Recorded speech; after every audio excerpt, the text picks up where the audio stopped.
waiting for the kingdom come. In His name I fight. In His name I fight. In His name I fight. Peace I seek. In His name I fight. In His name I fight. In His name I fight. Joy I seek. Shalom, selamat malam Bapak Ibu yang terkasih di dalam Kristus. Selamat bertemu kembali pada kelas pembelajaran firman di Sema Adonai pada hari Kamis 14 Desember 2023. Yang malam ini tentang materi misiologi ya Bapak Ibu, dan temanya adalah gereja yang misioner. Dan yang menjadi narasumbernya seperti biasa Ibu Evangelis Anita Butar MTH. Baik, sebelum kita memulai kelas pembelajaran kita, maka kita akan berdoa terlebih dahulu. Bapa kami yang di surga, terima kasih dan puji syukur ya Bapa. Karena sekali lagi kami diberi kesempatan pada malam ini untuk kembali belajar di kelas Sema Adonai tentang kebenaran firman. Ya Bapa, terima kasih juga untuk kesehatan yang sudah Bapak berikan kepada kami semua. Bapa, biarlah kiranya selalu ada penyertaan-Mu di dalam kelas pengajaran kami malam ini, dan juga pimpinan-Mu ya Tuhan, sehingga semua dapat berjalan dengan baik dan lancar. Berkati saya yang sebagai moderator, agar dapat memimpin kelas pembelajaran ini dengan baik, mampukan saya untuk bisa memimpin kelas pembelajaran ini juga, sehingga semua dapat berjalan dengan lancar.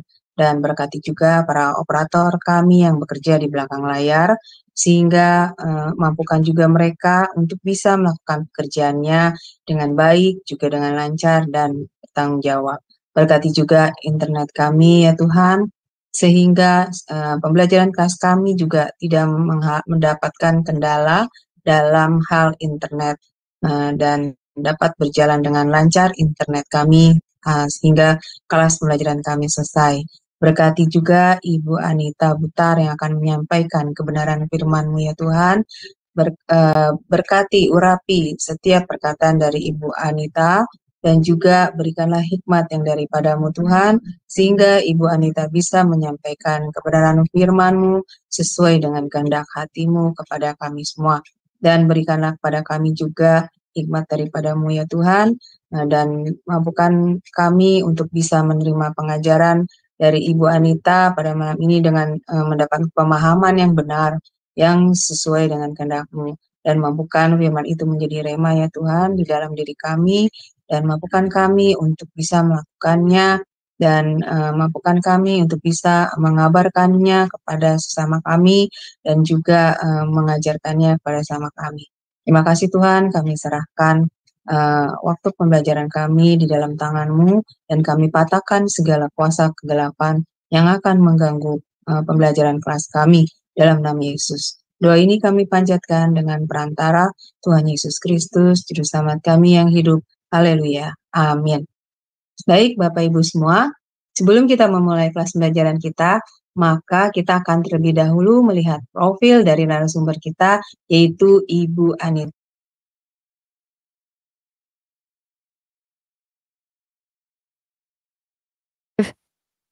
4, 3, 2, 1, go. Salam semua, selamat datang kembali di Sema Adonai. Dan pada kesempatan kali ini kita akan berkenalan dengan pengajar kita, yakni Ibu Anita Butar. Dan berikut adalah profil singkat dari beliau.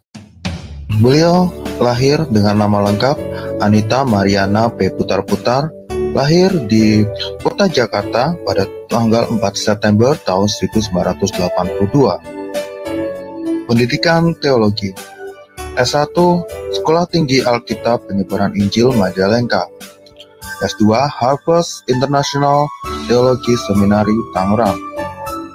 Pelayanan. Saat ini beliau melayani sebagai pengajar di STT Victory Bogor, sebagai pengkhotbah di beberapa persekutuan doa dan gereja-gereja, sebagai tim misi kesehatan di Jakarta, provinsi-provinsi dan pulau-pulau di Indonesia, dan sebagai hamba Tuhan di Gereja JKI Bandung dan Tangerang. Ibu Anita Mariana PBMTH adalah seorang hamba Tuhan yang melayani di bidang misi selama lebih dari 15 tahun. Di usianya yang masih muda, ia sudah berkeliling ke 30 provinsi di Indonesia dan beberapa daerah luar negeri. Anita Butars, demikian nama panggilan yang memiliki visi untuk melayani misi penginjilan sampai ke ujung-ujung bumi dan bangsa-bangsa. Dengan karunia yang diberikan Tuhan, ia bergerak dalam bidang apostolik, profetik, dan bergerak di bidang pelatihan dan pengajaran spiritual. Beliau juga menulis beberapa buku, di antaranya buku autobiografi Brigjen Pendeta E.R. Situmorang MDiv, buku Rohani Dimensi Alam Supranatural, dan buku Antologi Umum. Ya, baik, itu sekilas adalah profil dari narasumber kami, yaitu Ibu Anita Butar. Ya, sebelum kita mulai pembelajaran, saya akan menyapa terlebih dahulu narasumber kita. Shalom, selamat malam Ibu Anita. Halo, selamat malam Bu Aling, selamat malam semua. Iya, bagaimana Ibu kabarnya? Semoga sehat ya Bu. Puji Tuhan, sehat, amin. Puji Tuhan. Iya, baik Ibu, saya serahkan waktu dan tempat selanjutnya pada Ibu Anita. Dipersilakan Ibu. Oke, terima kasih Bu Aling. Ya, sebelumnya saya mengucapkan dulu ini happy anniversary ya buat Shema Adonai yang pertama, tahun pertama ini ya. Puji Tuhan, saya percaya segala sesuatu yang dimulai itu pasti akan berkembang dan akan terus maju ya, dan tidak akan pernah mundur. Amin. Oke, Bapak Ibu yang dikasihi Tuhan, hari ini kita akan belajar di sesi yang ke-6 pembelajaran misiologi tentang gereja yang misioner ya. Apa sih gereja yang misioner itu? Kita akan belajar ya. Kemarin sudah banyak belajar tentang pelayanan misi penginjilan. Nah, sekarang kita akan lihat dan masuk kepada yang lebih spesifik tentang gereja yang misioner. Oke. Bu Aling, saya matikan dulu ya videonya ya, karena pasti ini akan suaranya akan sedikit Putus-putus akan terganggu ya, putus-putus ya. Oke Bu, iya. Silakan. Oke. Yuk kita lanjut ya, kita masuk ke slide yang pertama tentang gereja yang misioner. Slide-nya Pak. Iya. Gereja yang misioner itu adalah gereja di muka bumi ini itu pada hakikatnya bersifat misioner. Menurut Yesaya 61 ayat 1 ya. Gereja itu berasal dari Tuhan Allah ya, karena memang Dia yang mengurapi kita. Dan di Yesaya 61 ayat 1 berkata begini, Roh Tuhan Allah ada padaku, oleh karena Tuhan telah mengurapi aku. Ini perkataan Yesaya kepada Tuhan ya. Ia telah mengutus aku untuk menyampaikan kabar baik kepada orang-orang sengsara dan merawat orang-orang yang remuk hati, untuk memberitakan pembebasan kepada orang-orang tawanan dan kepada orang-orang yang terkurung kelepasan dari penjara. Jadi pada dasarnya gereja itu bersifat misioner. Sebab sejak dalam perjanjian lama sampai kepada zaman Yesus dan perjanjian baru sampai masa kini, sebenarnya gereja itu diutus oleh Tuhan. Ya, memiliki sifat yang misioner. Nah, apa itu gereja yang misioner? Kita lihat ke bawahnya. Kehendak Tuhan bagi setiap gereja untuk menjadi gereja yang misioner. Artinya, gereja yang bergerak untuk melakukan sebuah misi, yaitu melaksanakan penginjilan yang adalah amanat agung yang diperintahkan oleh Tuhan Yesus ketika Ia akan naik ke surga. Nah, Bapak Ibu yang dikasih Tuhan, gereja di bumi itu pada hakikatnya itu bersifat misioner, punya keinginan, punya kerinduan, punya sifat yang sifatnya itu mau menginjili, yang sifatnya itu mau memberitakan Injil, yang sifatnya itu mau menyampaikan kabar baik gitu ya. Maka kita disebut terang dunia, maka kita disebut garam dunia, maka kita disebut saksi Kristus dan sebagainya.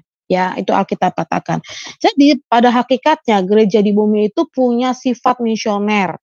Tapi sayang sekali banyak gereja yang mengabaikannya, nggak tahu fungsi daripada gereja itu sendiri, yang sebenarnya mereka atau kita gereja itu, tubuh Kristus itu seharusnya punya sifat seperti sifat yang diberikan oleh Bapa, yaitu sifat yang misioner ya. Nah, kita lanjut lagi, next slide. ada beberapa tugas misioner gereja, ya. Kita akan lihat di sini tugas misioner gereja yang pertama. Tugas misioner gereja bukanlah menaruh keprihatinan terhadap dirinya sendiri, tapi gereja harus hadir bagi orang lain. Nah, ini gereja harus jadi berkat ya. Gereja harus jadi terang, gereja harus jadi garam, gereja harus jadi saksi Kristus bagi banyak orang. Jadi enggak memperhatikan dirinya sendiri, tapi gereja harus hadir bagi orang lain. Itu tugas misioner gereja. Yang kedua, gereja tidak boleh mengira bahwa ia dapat memisahkan dirinya dari dunia ataupun memisahkan dirinya di dalam suatu posisi rohani yang lebih tinggi. Jadi, gereja yang sejati itu, belum Pak, belum. Iya, masih yang kedua ya. Jadi, gereja yang sejati itu adalah ketika kita menyadari bahwa kita ini bagian dari dunia. Ya, dari bagian dari dunia yang Tuhan tempatkan atas kehidupan kita, sehingga kita bisa menyatakan kasih-Nya Yesus melalui kehidupan kita. Jadi kalau kita pun masih tinggal di dunia ini, kecuali sudah mati ya, beda cerita ya, maka kita tidak boleh memisahkan diri kita dari dunia ini, betul Bapak Ibu ya. Jadi keberadaan kita ini justru harus memiliki satu tugas, mandat atau pengutusan yang Tuhan berikan atas kehidupan kita. Dan ataupun memisahkan dirinya di dalam suatu posisi rohani yang lebih tinggi. Jadi jangan kita tidak punya posisi sebenarnya di dalam kehidupan bergereja. Kita tahu kita adalah anak-anak Allah, tapi tidak usah meninggikan diri, tidak usah menaruhkan posisi gitu ya. Kenapa? Karena tugas kita adalah menjadikan atau membawa banyak jiwa itu datang kepada Tuhan. Semua sama tugasnya. Mau yang khotbah di depan, mau yang hanya berdoa di belakang, semua sama upahnya begitu ya. Nah, kita lihat lagi tugas misioner gereja. Gereja harus mengasihi dunia agar ia dapat mengenali hakikatnya yang sejati. Gereja harus hadir di dalam dunia. Jadi, kalau Tuhan itu menempatkan kita masih ada di dunia, berarti kita harus mengasihi dunia. Bukan berarti kita sama seperti dunia, Bapak Ibu ya. Tapi pada hakikatnya adalah kita mengasihi dunia, kita mengasihi jiwa-jiwa, mengasihi dunia ini supaya apa? Supaya Kristus itu dinyatakan di tengah-tengah kehidupan kita. Tanpa mengasihi dunia, atau tanpa mengasihi jiwa-jiwa, gereja itu nggak bisa bertumbuh Bapak Ibu ya. Kenapa? Karena kita membutuhkan belas kasih Tuhan. Sehingga kalau kita punya belas kasih Tuhan, maka sewajarnya kita juga harus mengasihi jiwa-jiwa untuk datang kepada Tuhan. Amin. Yang keempat, gereja perlu berperan di dalam dunia agar gereja dapat menghadirkan aktivitas Kristus di dalam dunia. Nah, ini lagi ya, kita itu nggak bisa cuma hanya tinggal di bumi, terus kemudian tidak melakukan apa-apa hanya untuk memenuhi semua aspek kebutuhan jasmani gitu. Itu nggak cukup Bapak Ibu ya. Kenapa? Karena kita tahu kehadiran kita di dunia ini adalah karena Kristus yang menempatkannya. Karena Kristus yang mengutus kita dan karena Kristus yang membawa kita kepada pengutusan ini untuk kita bisa melayani jiwa-jiwa. Ya, tapi sayangnya memang pada kenyataannya gereja sih mengenal Kristus yang sejati ya, tahu siapa itu Tuhan, tahu posisinya sebagai anak-anak Allah, tapi lebih mementingkan atau egosentris kepada dirinya sendiri. Jadi orang-orang yang mau melakukan pemberitaan Injil, orang-orang yang mau jadi saksi Kristus, orang-orang yang menjadi terang dan garam dunia, hanya segelintir aja Bapak Ibu. Hanya selebihnya adalah orang-orang yang hanya memenuhi kuota daripada kebutuhan rohaninya. Tapi kalau untuk dibilang melakukan pelayanan, maka pasti bilang, udahlah itu kan tugas pendeta, udahlah itu kan tugas penginjil, udahlah itu kan tugas orang-orang yang punya bagian di dalam struktur gereja. Enggak ya, bukan begitu ya. Tapi yang sebenarnya kita harus tahu bahwa Tuhan itu sangat menginginkan setiap gerejanya itu berperan aktif, ya. Karena kita ditempatkan di dunia, maka ya wadah kita ya di dunia Bapak Ibu. Tapi kalau kita nanti sudah dipanggil Tuhan ke Firdaus gitu ya, ya pasti kita nggak akan ngapa-ngapain di sana, istilahnya ya istirahat sejenak sebelum Tuhan datang begitu kan, sebelum Tuhan menjemput. Tapi kita tahu bahwa keberadaan kita selama kita masih hidup, berarti aktivitas Kristus di dalam diri kita ini harus diaktifkan untuk orang lain. Kemudian yang kelima, dunia menyediakan agendanya. Iya, Gereja itu harus memiliki inisiatif untuk mewujudkan panggilan Kristus yang sesuai dengan Yesaya 61 tadi, Bapak Ibu ya. Jadi kalau di Yesaya 61 ayat 1 berkata, Yesaya berkata kepada Tuhan, Roh Tuhan Allah ada padaku, kata Yesaya, karena Yesaya ini percaya bahwa Roh Tuhan memang ada pada Yesaya. Dikatakan oleh karena Tuhan telah mengurapi aku. Karena ada roh Tuhan, maka dia tahu roh Tuhan itulah yang mengurapi Yesaya. Dikatakan ia telah mengutus aku untuk menyampaikan kabar baik kepada orang-orang sengsara. Jadi Yesaya ini tahu persis ketika roh Tuhan ada padanya dan mengurapi dirinya. Yesaya ini tahu persis bahwa dia diurapi oleh Tuhan. Dia tahu bahwa dia itu diutus untuk menyampaikan kabar baik kepada siapa, Bapak Ibu? Kita lihat ya, Yesaya 61 ayat 1, kepada orang-orang sengsara ya, dan merawat orang-orang yang remuk hati ya. Orang-orang yang sengsara ini maksudnya adalah orang-orang yang sengsara karena memang karena kehidupan dosa, karena kehidupan diri sendiri ya. Dan kemudian merawat orang-orang yang remuk hati. Orang-orang yang remuk hati, orang-orang yang hancur hati, orang-orang yang dikecewakan, orang-orangnya pokoknya semua itulah ya. Bahkan dikatakan untuk memberitakan pembebasan kepada orang-orang tawanan, untuk memberitakan kelepasan, pembebasan kepada orang-orang tawanan, orang-orang yang ditawan oleh dosa, dan kepada orang-orang yang terkurung kelepasan dari penjara, dan orang-orang yang terkurung kelepasan, dan orang-orang yang terkurung karena dosa, yang berada di penjara karena dosa, yang di penjara diintimidasi oleh iblis di dalam penjara dosa, itu maksudnya. Jadi memang kita sekali lagi lihat bahwa dunia itu menyediakan agendanya, Bapak Ibu ya. Gereja itu harus memiliki inisiatif mewujudkan panggilannya seperti Yesaya tadi ya, seperti Yesaya 61 ayat 1. Jadi kita harus tahu keberadaan kita, betapa Tuhan menginginkan supaya kita itu bisa naik level ya. Kita nggak bisa bilang bahwa pekerjaan menjadi saksi Kristus itu adalah tugas gembala, tugas penginjil, tugas diaken majelis gereja, nggak bisa Bapak Ibu. Tapi semua orang yang berkata bahwa dia adalah anak Allah, dia adalah orang Kristen, ya, dia adalah pengikut Kristus, maka dia harus bisa menjadi garam dan terang dunia, menjadi saksi Kristus, Bapak Ibu. Sebab amanat agung yang Tuhan berikan dalam Matius 28 itu diberikan kepada semua orang yang percaya. Bukan, di situ tidak tertulis ditujukan kepada para penginjil, ditujukan kepada para gembala, enggak, tapi semua orang yang percaya ya. Next, kita lihat slide selanjutnya ya, tugas misioner gereja selanjutnya. Ya. Nah, gereja adalah bagaikan keluarga besar, yakni pengaruh yang mempersatukan, yang mengatasi suku dan klan atau ras ya. Jadi kita bisa lihat gereja adalah sebagai satu tubuh ya, di mana Kristus adalah kepala atas tubuh Kristus itu sendiri.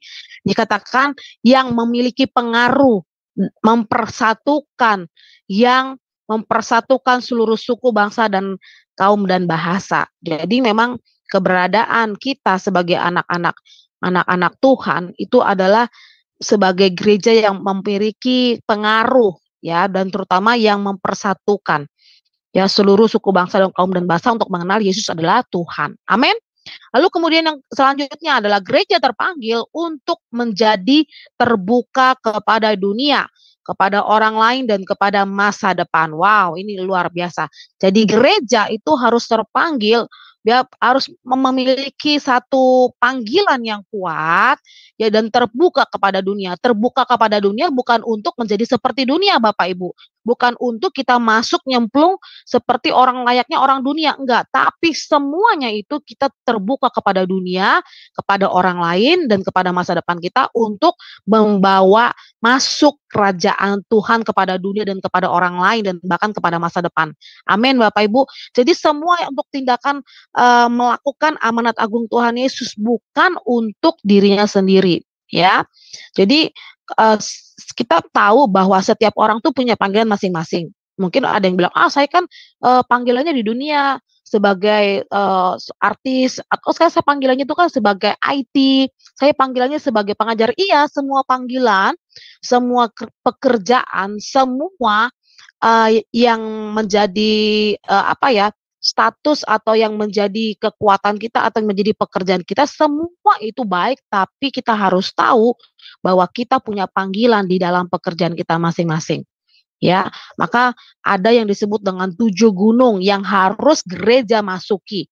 Ya, gunung keluarga, gunung agama, gunung pendidikan, ya, apalagi gunung media, gunung kesenian, gunung apalagi ada 7 ya, ada gunung media, sehingga semua orang-orang yang percaya kepada Tuhan harus masuk ke dalam gunung itu. Ada gunung bisnis juga. Jadi semua orang yang baik di bisnis, baik yang di pendidikan, baik yang di bagian pendidikan, di bagian agama, di bagian keluarga, semua harus berperan aktif. Tidak bisa mengatakan bahwa dia tidak memiliki tanggung jawab di dalam gereja atau di dalam hubungan dengan Tuhan. Tapi semuanya kita tahu tugas misioner gereja adalah kita terpanggil untuk menjadi terbuka. Amin Bapak Ibu. Kemudian selanjutnya, gereja dapat berfungsi lebih efektif sebagai alat Kristus bila ia dapat berkorban atau bayar harga untuk orang lain. Ya, jadi memang kita sebagai gereja Tuhan, kita disebut sebagai alat Kristus. Ya, jadi ketika kita menjadi alat Kristus, kita juga nggak bisa hanya menerima berkatnya saja Bapak Ibu. Ya, berkatnya itu sangat besar, berkatnya sangat luar biasa. Tapi kita nggak bisa hanya menunggu berkatnya, tapi kita sendiri harus berfungsi lebih efektif sebagai alat atau saksi Kristus, ya, membawa kerajaan Tuhan ke dalam pribadi orang lain, ke dalam dunia gitu ya. Sehingga kita dapat berkorban, dapat bayar harga, kita dapat membayar harganya untuk orang lain. Maka kita disebut dengan gereja yang misioner, punya hati untuk melakukan pekerjaan misi, memenuhi amanat agung Tuhan Yesus. Sekali lagi bicara soal misi bukan hanya bicara tentang misi pedalaman yang sesi kemarin ya, bukan hanya itu, tetapi bicara tentang satu pekerjaan Tuhan di mana kita mau membawa jiwa-jiwa mengenal Kristus adalah Tuhan dan juru selamat dalam hidupnya. Ya. Lalu kemudian gereja harus muncul dari potensi kaum miskin yang membebaskan. Nah, jadi tugas kita adalah seperti yang dikatakan atau dituliskan oleh Yesaya tadi ya, di dalam Yesaya 61 ayat 1, yaitu untuk menyampaikan kabar baik atau menjadi saksi Kristus bagi banyak orang. Ya, termasuk orang-orang kaum miskin. Kaum miskin apa? Potensi kaum miskin, miskin rohani, miskin jasmani, miskin pola pikir, bisa semua Bapak Ibu ya, miskin kasih, dan banyak sekali yang memang harus gereja ikut di dalamnya. Itulah kita sebabnya harus menjadi saksi Kristus. Nah, kemudian next slide kita lihat lagi. Kita akan lihat misi sebagai Missio Dei. Apa itu misi sebagai Missio Dei? Misi sebagai keterlibatan dalam suatu proses histori transformasi dunia menjadi misi kerajaan Allah. Jadi misi kita adalah terlibat dalam sebuah proses sejarah transformasi dunia, bahkan dunia nih Bapak Ibu ya. Bicara soal misi kita nggak bicara hanya sekedar untuk pribadi aja, untuk satu pribadi, dua pribadi enggak, tapi untuk mengubah sejarah transformasi dunia menjadi misi kerajaan Allah. Wah, ini dahsyat sekali ya menurut saya ya. Karena misi itu adalah sebagai aktivitas Allah ya, aktivitas Tuhan sendiri yang merupakan inisiatif ilahi ya, yang memang harus dilakukan. Nah, untuk melakukan proses historis transformasi dunia ini itu dimulai berlahan-lahan ya, nggak bisa langsung instan pastinya. Kita lihat di tahun 1900-an ada terjadi perubahan historis transformasi dunia, perkembangan dunia yang berubah. Saudara tahu seiring dengan perubahan atau sejarah transformasi dunia itu adalah karena misi Kristus dijalankan di tengah-tengah dunia. Ya, bahkan perkembangan yang lebih pesat itu di benua Eropa.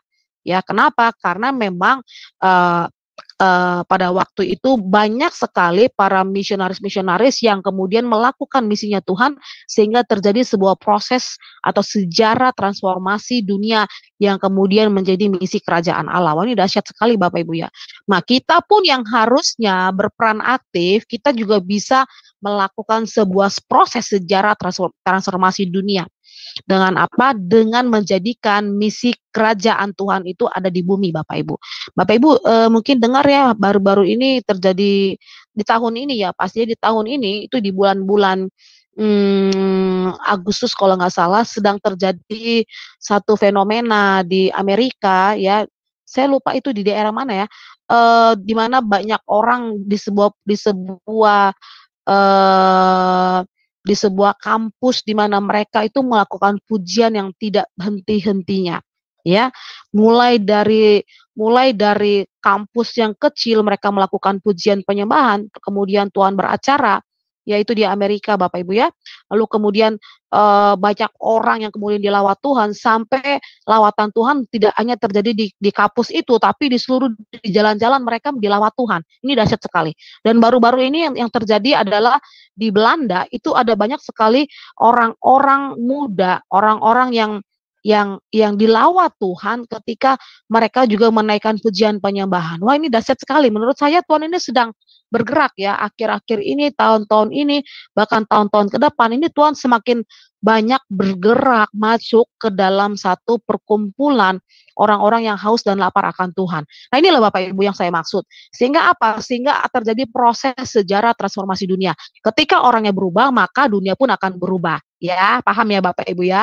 Jadi kalau kita mau melakukan sebuah perubahan, proses perubahan sejarah transformasi dunia, maka kita harus mengubah pribadi-pribadi orangnya dulu. Baru kemudian setelah mereka melihat atau mereka mendapatkan Kristus itu sendiri, maka dunia ini otomatis akan berubah. Wah, ini dahsyat sekali ya saya pikir ya.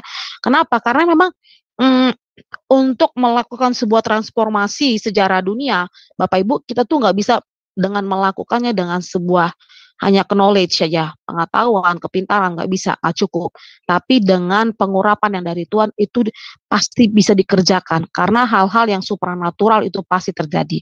Dan yang kedua, pergeseran dari misi yang berpusat pada gereja menjadi misi yang teosentris semakin meningkat setelah Perang Dunia Kedua. Ya, jadi kita tahu bahwa pergerakan dari pusat dari gereja misi ya itu menjadi teosentris, menjadi fokus, menjadi utamanya adalah bagaimana gereja akhirnya kemudian lebih banyak berpusat pada gereja ya setelah Perang Dunia Kedua ya. Kita nggak akan ngerti apa yang akan terjadi di waktu ke depan, tapi kita percaya bahwa ketika kita mau bergerak bersama, maka gereja ini akan mengubah ya situasi yang akan datang. Nah, kita lihat kemudian yang ketiga, gagasan tentang Misiode menurut Bosch mula-mula muncul pada konferensi IMC di Willingen pada tahun 1952. Para utusan mengukuhkan bahwa misi berasal dari hakikat Allah sendiri. Ya, jadi misi itu dimulai dari Allah sendiri untuk menyelamatkan manusia yang berdosa atau terhilang. Kita tahu apa yang dikerjakan Tuhan pada waktu itu. Maka manusia diberikan beban hatinya Tuhan. Ini loh beban hati Tuhan. Ini loh yang Tuhan mau gitu ya. Ini loh belas kasihan Tuhan. Itu diturunkan kepada kita orang-orang percaya untuk memenangkan jiwa-jiwa bagi Tuhan. Amin Bapak Ibu. Jadi memang pekerjaan misi ini nggak gampang sih memang. Tapi kalau kita mau mengerjakannya, itu Tuhan akan mengurapi. Seperti Yesaya berkata, roh Tuhan ada padaku, Ia yang mengurapi aku. Jadi memang Yesaya ini tahu persis ketika Tuhan ada dalam dirinya dia, ketika roh Tuhan menyatu dengan dirinya dia tahu Tuhan mengurapi, jadi dia bisa paham tugasnya apa. Tugasnya adalah menyampaikan kabar baik bagi orang lain. Kenapa? Karena dia tahu dia diutus oleh Tuhan. Nah, kita sendiri pun begitu sebenarnya. Tapi karena kecenderungan kita, Bapak Ibu, lebih banyak memfokuskan terhadap diri sendiri, keluarga, dan hal-hal yang sifatnya intern, ya kita lupa dengan hal-hal yang Tuhan suruh, yang Tuhan minta, yang Tuhan mau untuk kita kerjakan. Kenapa? Ya memang ya zaman itu mungkin semakin berkembang, kebutuhan semakin banyak begitu ya. Tapi kerinduan hati orang pun akhirnya jauh dari Tuhan. Kenapa? Memang kebutuhan akan Tuhan itu pasti ada, tapi yang menjadi prioritas adalah kebutuhan sendiri. Sehingga kita lupa untuk kita bisa mengerjakan amanat agung Tuhan Yesus. Ya, sekali lagi Bapak Ibu, amanat agung Tuhan Yesus itu bukan ditujukan kepada hanya kepada hamba-hamba Tuhan, tapi ditujukan kepada semua orang percaya ya. Nah, kita lanjut lagi slide berikutnya. Ada beberapa kewajiban misioner gereja. Yang pertama, tidak ada partisipasi di dalam Kristus tanpa partisipasi di dalam misinya kepada dunia. Jadi, kalau kita bilang kita ada di dalam Kristus, kalau kita bilang kita diurapi oleh Tuhan, kalau kita bilang kita ini anak-anak Allah, tapi kita nggak punya partisipasi di dalam misinya Tuhan di dalam dunia ini ya Bapak Ibu ya, maka sama dengan nonsen, sama dengan omdo ya Bapak Ibu ya. Kenapa? Karena kita harus tahu bahwa keberadaan kita, karena Tuhan itu sangat mengasihi kita pastinya. Nah, kewajiban gereja misioner itu berasal dari kasihnya Tuhan dalam sebuah hubungan yang aktif dengan dunia atau umat manusia. Jadi Tuhan punya belas kasihan bagi dunia ini. Nah, Bapak Ibu, saya mau kasih kesaksian. Banyak sekali hamba-hamba Tuhan di daerah Yamen, Timur Tengah begitu ya. Mereka itu banyak sekali yang melakukan pelayanan misi secara kontekstual. Ada yang menjadi pedagang kopi, ada yang menjadi guru tenaga asing gitu, bahasa asing gitu ya. Ada juga beberapa orang-orang yang menjadi yang bekerja dalam dunia IT dan sebagainya. Ada banyak sekali yang mereka kerjakan. Mereka bergerak sebagai seorang pekerja ya, pekerja untuk melakukan sebuah misi ya. Tetapi yang saya dengar justru para misionaris ini sulit sekali untuk bergerak mengabarkan Injil karena memang di Timur Tengah itu Bapak Ibu pasti sudah tahu mayoritasnya apa, dan mereka begitu giginya mencari Tuhannya begitu ya. Ada hukum-hukum dari Timur Tengah yang memang tidak bisa dibantah begitu ya, sehingga yang mereka lakukan, mereka hanya masuk di dalam pergerakan, di dalam kontribusi di dalam negara itu, di dalam bangsa itu, tapi mereka ada di sana dan mereka berdiri, mereka berdoa atas bangsa itu. Saudara tahu apa yang terjadi di Timur Tengah itu? Banyak sekali yang namanya perjumpaan Tuhan secara pribadi dengan jiwa-jiwa. Jadi orang nggak perlu diinjili Bapak Ibu, tapi orang-orang itu sudah tahu bahwa mereka itu membutuhkan Tuhan yang hidup, ya. Kalau selama ini mungkin mereka doa 5 kali sehari, mereka berdoa cari Tuhan yang benar, mereka nggak dapat jawaban.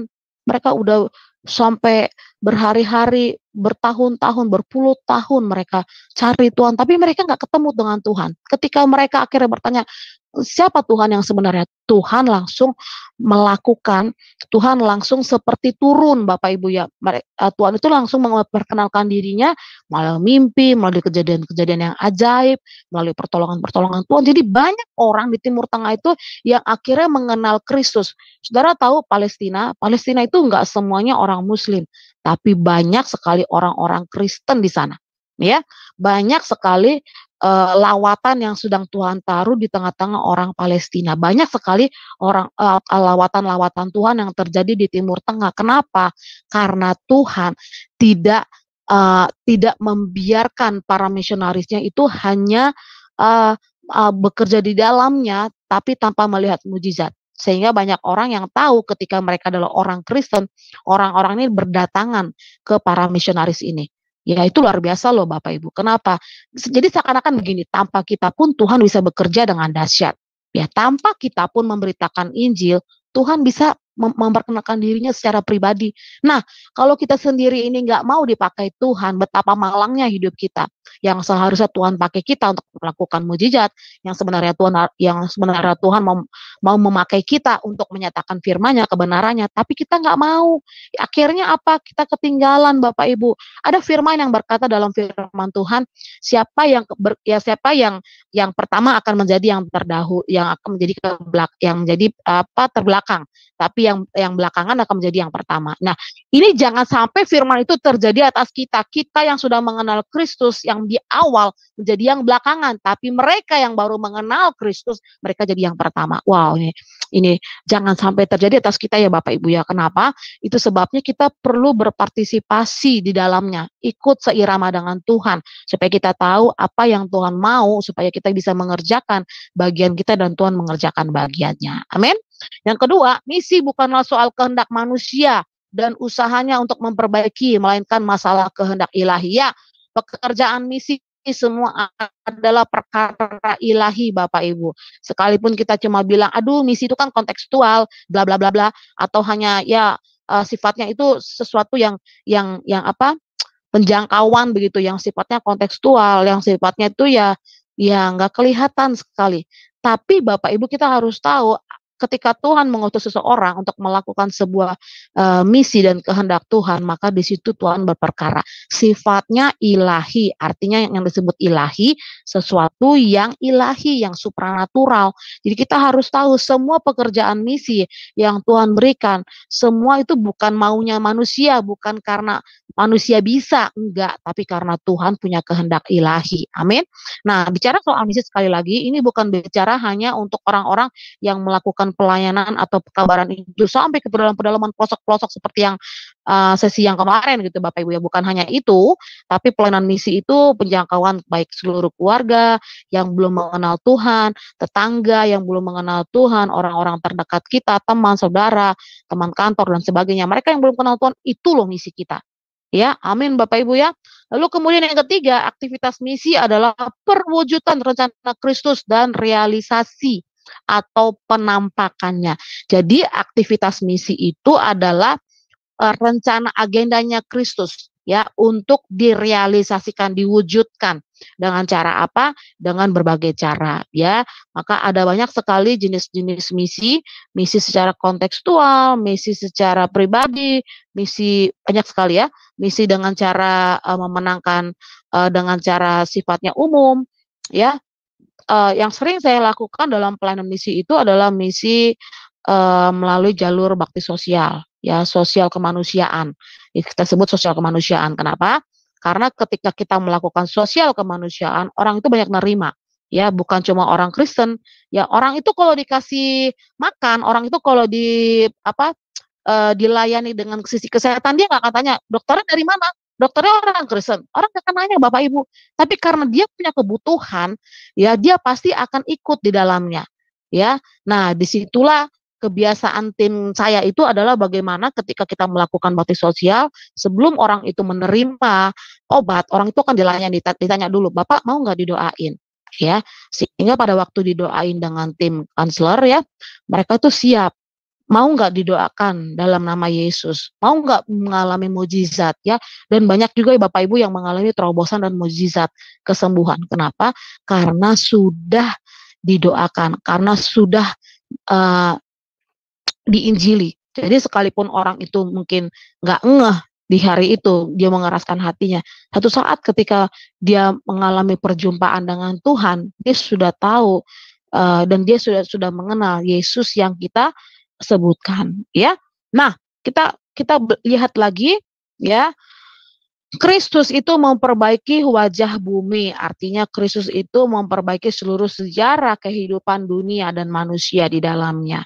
Jadi kalau kita tahu bahwa Kristus itu sanggup memulihkan, maka Kristus juga sanggup memulihkan pribadi-pribadi, memulihkan orang-orang, memulihkan suku bangsa dan ras, bahasa dan semua itu dapat dipulihkan oleh Tuhan. Lalu kemudian next, Kristus telah membuat kondisi gereja yang tertindas sebagai kondisinya sendiri. Kita tahu ya sampai matinya pun Tuhan mau mengampuni orang-orang yang berdosa. Sehingga apa yang terjadi? Yang terjadi adalah dia sungguh-sungguh dapat mengampuni, ya, mengampuni dosa setiap kita. Nah, kemudian next slide. Ya. Menurut Jurgen Moltmann atau pakar misi mengatakan apa yang harus kita pelajari bukanlah bahwa gereja mempunyai sebuah misi, tetapi justru kebalikannya, bahwa misi Kristus menciptakan gerejanya sendiri, ya. Misi tidak muncul dari gereja dan dari misilah, dan di dalam terang misilah gereja harus dipahami. Nah, kita lihat di sini ada misi mesianis atau panggilan seluruh gereja. Ya, yang pertama, gereja berpartisipasi dalam misi mesianis Kristus dan di dalam misi roh yang kreatif, ya. Nah, Bapak Ibu, sesuai dengan firman 1 Korintus 12 ayat 7, Dikatakan di sana, kepada tiap-tiap orang dikaruniakan pernyataan roh untuk kepentingan bersama, ya. Jadi gereja itu punya satu aktivitas, sebuah keaktifan dalam sebuah misi mesianis. Mesianis itu mesias artinya yang diurapi, ya. Dan di dalam misi roh itu bekerja, ya, dengan cara kreatif, ya. Kemudian yang kedua, gereja adalah penempa sejarah kita. Nah, semua sejarah manusia itu tidak ada apa-apanya dibandingkan sejarah Kristus. Jadi memang kita juga harus membuat sejarah baru Bapak Ibu dengan Kristus, bersama Kristus, ya, membawa lawatan, ya, memenangkan jiwa-jiwa dan banyak hal. Lalu yang ketiga, gereja harus menyesuaikan bentuk-bentuk dan strukturnya dengan misi Allah di masa kini. Jadi gereja harus menyesuaikan dengan keadaan saat ini. Baik semua yang ada di dalamnya, ya, di dalam gereja, di dalam tubuh Kristus, semua harus disesuaikan dengan zamannya, dengan eranya. Seperti era yang sekarang ini adalah semua sistem digital, semua sistem nanti ke depannya adalah sistem robotik, semuanya sistem hal-hal yang sifatnya mesin dan sebagainya begitu, ya. Kita akan sesuaikan bagaimana kita ini bisa masuk dalam pelayanan misi dengan cara sistem online dalam dunia maya ini kan kita bicara, ya. Sesuatu yang sifatnya mungkin tidak terdeteksi tapi bisa tetap melakukan pelayanan misi. Wow. Yang keempat adalah Kristus sebagai belas kasihan. Ya. Nah, panggilan kepada seluruh gereja, kita tahu Kristus itu punya belas kasihan. Jadi kalau kita pun saat ini kurang memiliki belas kasihan, kita tinggal minta Bapak Ibu. Supaya apa? Supaya kita diberikan belas kasihan untuk kita bisa mengasihi jiwa-jiwa dan melakukan pelayanan misi. Yang kelima, penginjilan yang kontekstual menyiratkan kesaksian di mana-mana dan pada setiap waktu di dalam kehadiran aktivitas total Allah Tritunggal. Jadi kita bisa lihat hari-hari ini Tuhan itu sedang bekerja, ya. Sedang bekerja, namun sepertinya tidak terlihat. Tapi Tuhan sedang bekerja di dalam perang antara Hamas dengan Israel. Bapak Ibu, Tuhan sedang bekerja di dalamnya. Kita ini harus melihat tanda-tandanya. Ini sudah belum waktunya Tuhan mau datang, ya. Dengan apa yang terjadi di dalam dunia ini. Kemelut semua hal-hal yang terjadi, berita-berita sana sini. Bapak Ibu perhatikan. Karena apa? Sesuaikan dengan firman Tuhan. Sekarang ini kita sedang masuk ke dalam sebuah sangkakala, di mana sangkakala itu akan dibunyikan. Kita sedang masuk ke dalam 7 cawan murka Tuhan dalam kitab Wahyu. Sebentar lagi Bapak Ibu kita akan masuk kepada penggenapan firman, di mana Tuhan itu akan datang. Kita nggak tahu waktunya kapan, kita nggak pernah tahu. Tuhan nggak menyatakan dan menyeratkan kapan dia datang, tapi tanda-tandanya sudah banyak digenapi. Jadi kita harus tahu dan mempercepat panggilan seluruh gereja untuk membawa jiwa-jiwa kepada Tuhan. Amin. Lalu kemudian kita lihat misi adalah partisipasi di dalam kehidupan Tritunggal yang kudus. Jadi ketika kita melakukan misi, ada partisipasi kita, ada keikutsertaan kita, ya, di dalam kehidupan Tritunggal yang kudus. Di situ maka seperti yang Yesaya katakan, roh Tuhan ada padaku, itu bicara tentang kehidupan Tritunggal yang kudus itu ada pada Yesaya, sehingga Yesaya tahu bahwa dia ikut di dalamnya. Maka dia bilang karena Tuhan mengutus dia untuk apa? Melakukan kabar baik. Nah, itu dahsyat sekali, ya. Nah, Bapak Ibu dikasih Tuhan, bagaimana sih terlibat dalam pekerjaan misi? Next slide. Kita lihat yang pertama itu mengerti dasar firman. Ya, dalam Kisah Rasul 3 ayat 21 dikatakan Kristus itu harus tinggal di surga sampai waktu pemulihan segala sesuatu, seperti yang difirmankan Allah dengan perantara nabi-nabinya yang kudus di zaman dahulu. Nah, dikatakan sampai waktu pemulihan segala sesuatu. Nah, ketika pemulihan, bicara tentang pemulihan itu adalah kembali kepada suatu tatanan yang pertama, yang terdahulu, ya kan, itu disebut pemulihan. Jadi kalau misalnya pemulihan itu kan berarti ada pergeseran, ya. Masuk dalam pemulihan itu ada pergeseran, berarti yang tidak sesuai dengan yang pertama. Nah, Tuhan mau ketika kita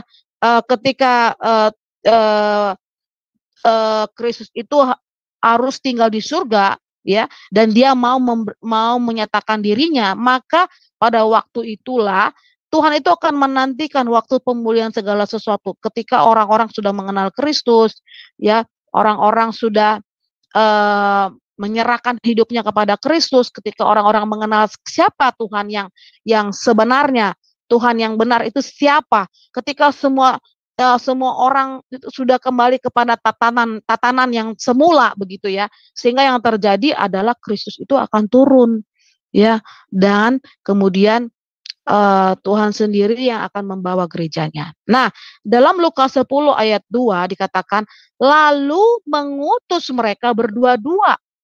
Tuayan memang banyak, tapi pekerja sedikit. Karena itu mintalah kepada Tuan yang punya tuayan, supaya ia mengirimkan pekerja-pekerja untuk tuayan itu. Jadi ini cerita tentang bagaimana Tuhan mengutus 70 utusan rasul-rasul yang diutus dua-dua, ya Bapak Ibu ya. Nah, dikata lalu mengutus mereka berdua-dua, kata mengutus ini itu artinya dalam bahasa aslinya adalah apostelo, ya artinya diutus dengan cara terhormat, diutus dengan cara penuh kuasa, diutus dengan cara yang baik begitu ya, diutus dengan cara penuh kuasa. Nah, tapi itu yang Tuhan mau adalah diutus dengan cara seperti itu, yang Tuhan mau diutus dengan cara apostelo. Tetapi perkataan selanjutnya, kalimat selanjutnya, tuayan memang banyak, tapi pekerja sedikit. Karena itu mintalah kepada Tuan yang empunya tuayan supaya ia mengirimkan. Kata mengirimkan itu adalah supaya ia mengutus, dalam bahasa aslinya adalah ekbalo. Berbeda dengan kata mengutus mereka berdua-dua di atas tadi ya, itu adalah apostelo. Tapi di sini dikatakan supaya ia mengirimkan, supaya ia mengutus, supaya ia mengekbalo, bahasa aslinya ekbalo, mengirimkan atau mengutus ekbalo. Diutus artinya diutus dengan cara dipaksa, diutus dengan cara tidak terhormat, diutus dengan cara dengan kasarnya dibuang begitu ya. Jadi Bapak Ibu mau yang mana? Bapak Ibu mau ditulis secara apostelo, diutus dengan cara baik-baik dengan penuh kuasa, atau Bapak Ibu diutus dengan cara dipaksa. Karena tuayan sudah banyak sekali ya, maka diutus dengan cara dipaksa, ya, dengan cara dijorokin begitulah ya. Kenapa? Karena tuayan yang sudah menguning, ya, supaya ia mengirimkan pekerja-pekerja untuk tuayan. Bapak Ibu sebagai pekerja Tuhan mau diutus sebagai apa? Di apostelo atau di ekbalo. Nah, kalau kita tahu kita sebagai anak-anak Tuhan, kita harus diapostelo oleh Tuhan. Jadi kita harus punya kesadaran diri sendiri. Kita ini diutus oleh Tuhan di dalam dunia ini. Bukan kita diutus di ekbalo, diharuskan, dipaksa gitu ya, enggak. Tapi harus diapostelo, diutus dengan cara terhormat. Ya, nah bagaimana terlibat dalam pekerjaan misi? Oke, lihat lagi selanjutnya, next slide. Bagaimana caranya terlibat dalam pekerjaan misi? Yang pertama kita harus tahu 4D. Apa saja 4D? Doa, data, dana, dan daya. Nah, hal apa yang perlu diperhatikan? Yang pertama, kita memiliki peta dunia. Ya, saya punya peta dunia di kamar ini, Bapak Ibu ya, cukup besar. Ya, semua peta dunia itu sangat besar. Ya, semua jelas benua-benuanya, semua jelas negara-negaranya. Ya, yang pertama itu saja, punya peta dunia yang pertama. Kemudian punya peta Indonesia. Ya, kalau bisa sampai peta suku-suku yang terabaikan. Ya, kalau bisa saya punya buku-buku suku-suku yang terabaikan, semua ada peta-petanya di dalamnya. Ya, dan peta-peta tertentu untuk didoakan. Jadi yang pertama itu harus ada doa. Ya, lalu kemudian kita punya hubungan dengan satu lembaga misi atau yang memiliki data-data lembaga misi atau gereja misi gitu ya, yang memiliki data-data update sebagai bahan pokok doa. Jadi kenapa kita harus punya hubungan dengan mereka? Supaya kita tahu perkembangan yang sedang terjadi hari-hari ini. Minimal kita berdoa aja Bapak Ibu ya, terus kemudian punya data.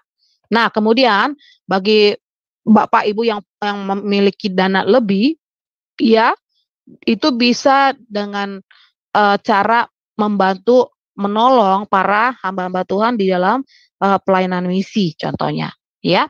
Dan kemudian yang ketiga, proaktif mencari informasi dan mengikuti seminar-seminar misi yang diadakan agar mengerti langkah-langkah konkret lebih lanjut dan merealisasikan pekerjaan misi di gereja. Nah, contohnya apa saja sih terlibat dalam 4D ini? Doa, data, dana, dan daya.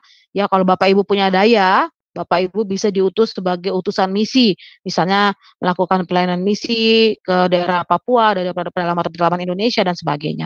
Nah, contoh-contoh lainnya adalah kita punya memiliki komisi misi yang hidup di gereja. Jadi saya mau bilang kalau kita punya pelayanan misi di gereja. Percayalah Bapak Ibu, gereja kita akan bertumbuh dan semakin berkembang, ya.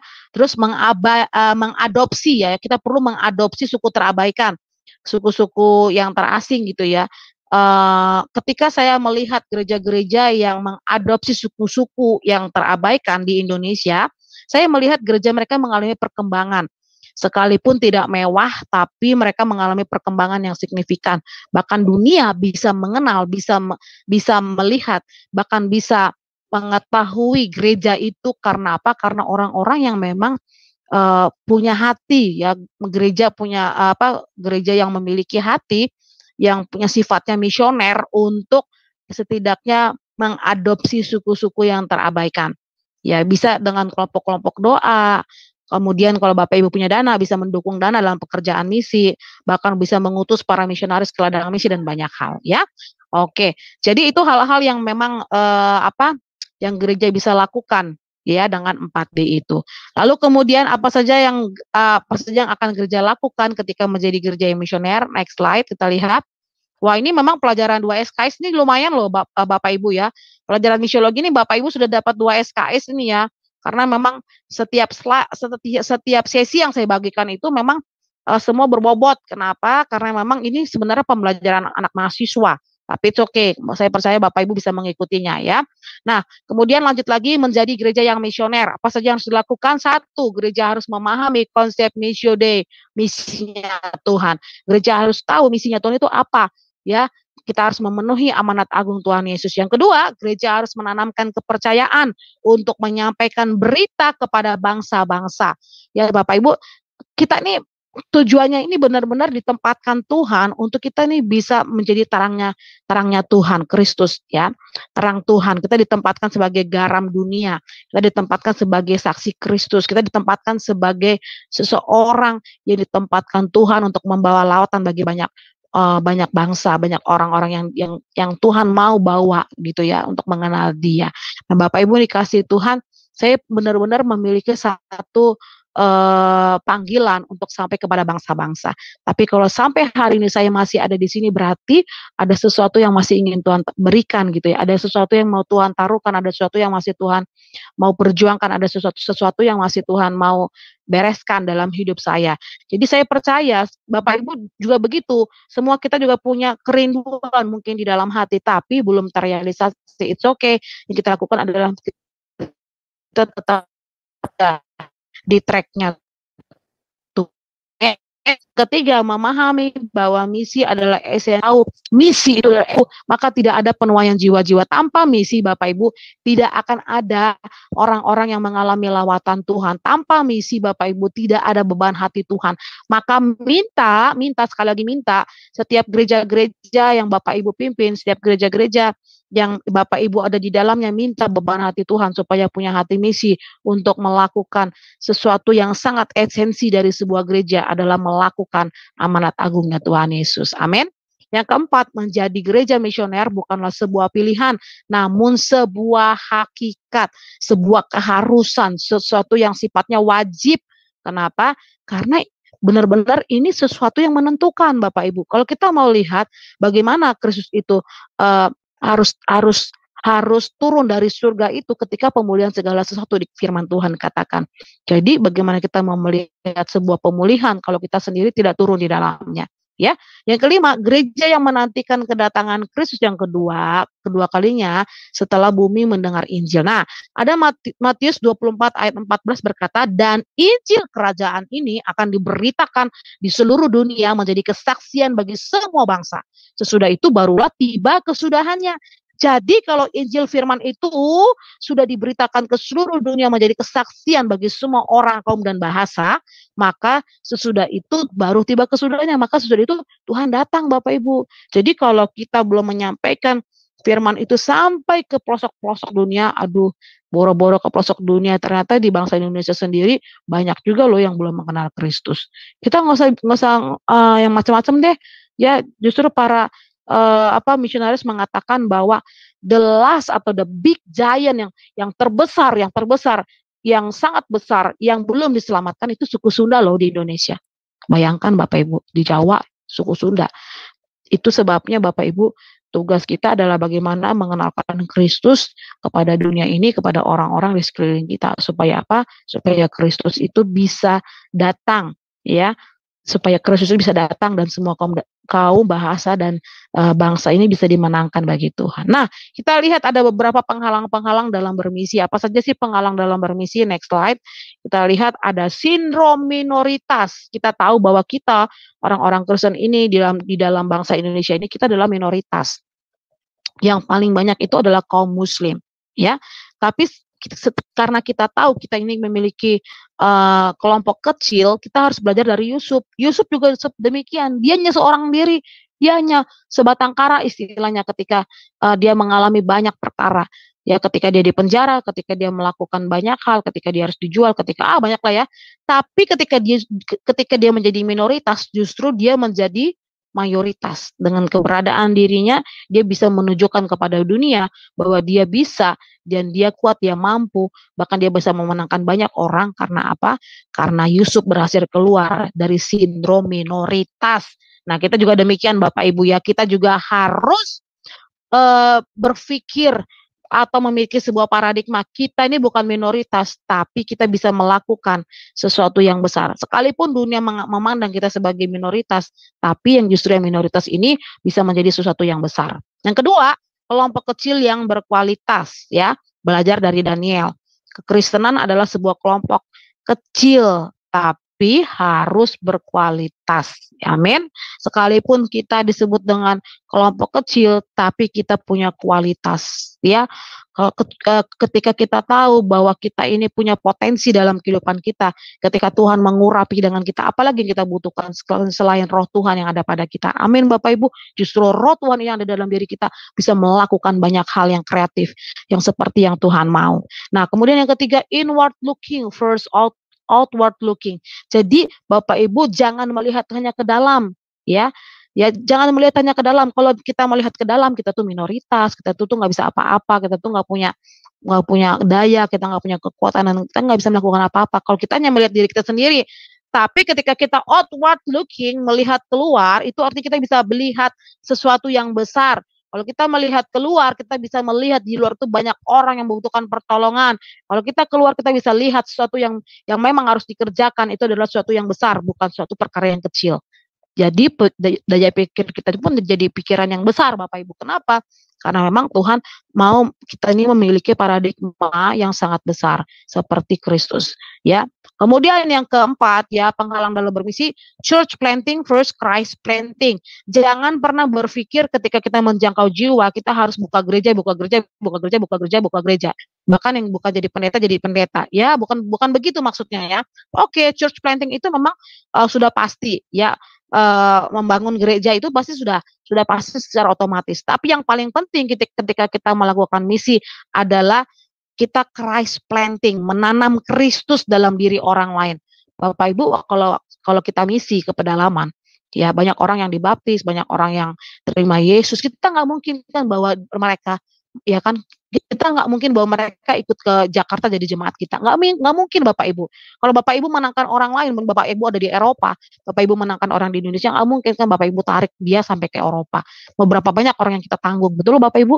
Tapi ketika kita mau melakukan pekerjaan misi untuk Christ planting, menanam Kristus, kita tahu bahwa kita ini tidak sedang tidak sedang mengabaikan Tuhan. Kenapa? Karena kita menanam Kristus bagi banyak orang. Nah, itu hal yang utamanya. Yang kelima, selanjutnya adalah problem oriented versus program oriented. Jadi jangan mengarah kepada problem oriented kita. Jangan selalu mengingat masalah kita, jangan pernah selalu aduh masalahku. Ya itu terus yang kita pikirkan. Aduh masa depan bagaimana? Aduh bayar ini bayar itu segala sesuatunya. Memang itu pasti selalu ada. Itu menjadi sebuah sesuatu yang memang ada dalam diri manusia. Tapi kita harus tahu ternyata program oriented, program-program yang Tuhan bangun itu Bapak Ibu, semua programnya Tuhan, program yang ilahi yang dari Tuhan itu justru membawa kita keluar dari problem oriented. membawa kita keluar dari problem kehidupan kita sendiri pribadi, ya, sehingga kita tahu ketika kita masuk programnya Tuhan, kita masuk kepada sebuah program dan karyanya Tuhan, ya, kita akan membawa kehidupan kita, paradigma kita ketika kita membangun kerajaan Tuhan, ketika kita memberikan diri untuk masuk dalam programnya Tuhan, maka yang problem oriented dalam diri kita semua dibereskan Tuhan. Percaya nggak Bapak Ibu? Ya, percaya Bapak Ibu, sekalipun sulit untuk dimengerti, tapi itu adalah sesuatu yang memang yes dan amin. Ya, nah kemudian yang terakhir adalah success oriented. Kita harus percaya dan punya paradigma bahwa kita ini punya satu orientasi di mana kesuksesan selalu ada. Semua yang dikerjakan dari misi, semua harus ada kesuksesannya. Jadi semua ini Bapak Ibu termasuk adalah bagian dari penghalang-penghalang dalam bermisi. Tapi kita tahu kita punya sesuatu yang besar yang Tuhan sediakan. Amin. Jadi jangan pernah memiliki hal-hal yang akhirnya menjadi sesuatu yang menjadi penghalang kita dalam melakukan misi. Sekali lagi Bapak Ibu, saya katakan lagi, misi ini bukan bicara tentang hanya pelayanan yang pelosok-pelosok, tapi misi juga berhubungan dengan sesuatu yang berada di sekeliling kita. Keluarga yang belum diselamatkan, tetangga yang belum mengenal Kristus, teman kantor, teman sahabat yang belum mengenal Kristus, siapa Kristus sebenarnya, itu tugas kita Bapak Ibu. Jadi kita harus tahu bahwa kita tidak boleh memiliki penghalang dalam kehidupan kita karena Tuhan mau melakukan sesuatu yang besar dalam kehidupan kita. Nah, 1 Korintus 3 ayat 7 berkata, karena itu yang penting bukanlah yang menanam atau menyiram, melainkan Allah yang memberi pertumbuhan. Jadi kalau Bapak Ibu sudah sharing firman Tuhan kepada orang lain, Bapak Ibu sudah memperkenalkan Kristus kepada orang lain, tapi Bapak Ibu diabaikan, tapi Bapak Ibu diolok-olok, Bapak Ibu dicuek gitu ya, dicuekin, Bapak Ibu diabaikan, it's okay. Kenapa? Karena benih firman yang sudah ditabur di orang itu akan bertumbuh. Kenapa? Karena Tuhan yang memberikan pertumbuhan. Bapak Ibu paham sampai di sini? Jadi tugas kita hanya menyampaikan firman. Mau orang itu acuh tak acuh, itu terserah dia. Tapi ada waktunya firman itu akan bertumbuh karena Tuhan yang memberikan pertumbuhan. Amin. Itu sebabnya Bapak Ibu, kita harus tahu tugas kita adalah memberitakan firman Tuhan, memberitakan kabar baik. Nah, kemudian Yohanes 4 ayat 38 dikatakan, aku mengutus kamu untuk menuai apa yang tidak kamu usahakan. Orang-orang lain berusaha dan kamu datang untuk memetik hasil usaha mereka. Nah, kita harus tahu ya, ada waktunya di mana kita akan menuai, sekalipun pada waktu itu mungkin kita merasa, aduh, kita nggak menuai ya, aduh lama banget sih, padahal kita udah sharing sana, sharing sini, tapi nggak ada jiwa yang diselamatkan. Aduh, mungkin kita sudah memberitakan Injil sana sini, tapi kok nggak ada orang yang bisa yang mau terima Yesus. It's okay Bapak Ibu, ya, karena apa yang dikatakan firman Tuhan ya dan amin. Bapak Ibu nggak tahu kapan waktunya, tapi kita pasti akan menuai. Siapa yang menabur, dia akan menuai. Ya kan? Nah, itu sebabnya dikatakan orang-orang lain berusaha dan kamu datang untuk memetik hasil usaha mereka. Jadi ada waktu-waktu di mana kita akan menuai, di mana kita akan memetik hasil usaha orang lain. Jadi sedemikian dengan orang lain, sama seperti itu Bapak Ibu ya. Jadi di mana banyak orang menabur, pasti kita akan menuai. Nah, Bapak Ibu, dalam kehidupan saya selama melayani, saya membangun gereja itu sudah 3 kali. Pertama di Lombok, di Bali, dan di Jakarta. Ya, tapi tidak ada satupun komunitas atau gereja ini yang saya pimpin. Kenapa? Karena jawatan saya bukan gembala. Saya adalah pelayan misi gitu ya. Saya pemberita Injil dan menyampaikan tentang pengajaran. Jadi saya juga nggak bisa hanya ini tadi seperti tadi di church planting ya. Saya nggak bisa memikirkan hanya church planting. Bisa aja kalau saya mau, tapi saya nggak bisa. Kenapa? Karena saya tahu tugas saya adalah hanya memberitakan firman Tuhan. Kita harus tahu potensi kita, kita harus tahu jawatan kita.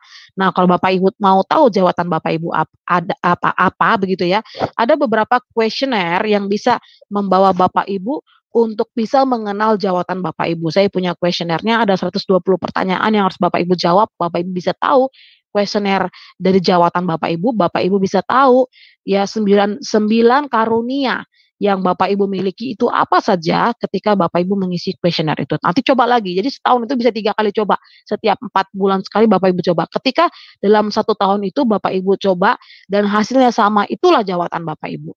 Dan di situ Bapak Ibu harus kembangkan supaya Bapak Ibu tahu Bapak Ibu punya bagian di bagian apa begitu ya, sehingga tahu.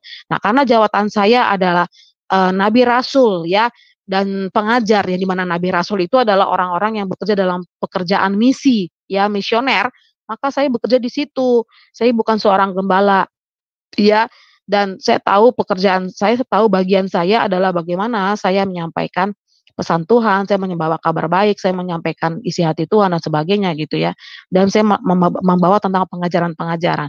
Nah, karena saya tahu saya berada di situ, saya tidak akan mengambil patok yang dimiliki orang lain. Saya tidak akan mengambil bagian orang lain. Jadi ketika saya membangun gereja, ya saya akan serahkan kepada orang lain. Kenapa? Karena memang orang itu punya bagian, saya punya bagian tersendiri. Ya, demikian dengan Bapak Ibu, apapun yang Bapak Ibu miliki, pegang itu dengan kuat. Ya, nah kita lihat lagi panggilan gereja yang misioner apa saja. Kita lihat selanjutnya ada di dalam Markus 3 ayat 13 sampai 16. Panggilan Yesus kepada para murid yang pertama itu sangat jelas dalam Markus 3 ayat 13 sampai 16. Mereka dipanggil dan ditetapkan menjadi rasul. Kata rasul dalam bahasa aslinya adalah apostol, yang berasal dari kata apostelo yang berarti utusan. Ya, ingat Bapak Ibu tadi tentang utusan itu, apostelo adalah yang diutus dengan cara baik-baik dan terhormat, penuh dengan kuasa. Ya, maka murid-murid Yesus, 12 murid Yesus itu dia dipanggil Tuhan untuk melakukan pengutusan yang Tuhan lakukan, ya. Nah, gereja dipanggil dengan 3 tujuan menurut Markus 3 ayat 14. Saya bacakan ya, Markus 3 ayat 14 berkata, ia menetapkan 12 orang untuk menyertai Tuhan, dan untuk diutusnya memberitakan Injil. Jadi 12 murid Yesus itu, 12 murid atau 12 rasul Tuhan itu hanya untuk menyertai Tuhan sendiri pada waktu itu dan untuk mengutus mereka memberitakan Injil. Nah, gereja ini dipanggil dengan 3 tujuan dalam Markus 3 ayat 14, yaitu 1 untuk berjalan bersama Yesus. Nah, kalau kita tahu kita memiliki panggilan, maka kita harus tahu bahwa kita ketika memiliki panggilan, maka kita harus berjalan bersama Yesus. Ya, Bapak Ibu ya, berjalan bersama Yesus artinya apa? Hidup kita, semua yang kita lakukan, semua aktivitas kita, agenda kita pun harus berjalan bersama Kristus. Nggak bisa dengan agenda kita sendiri.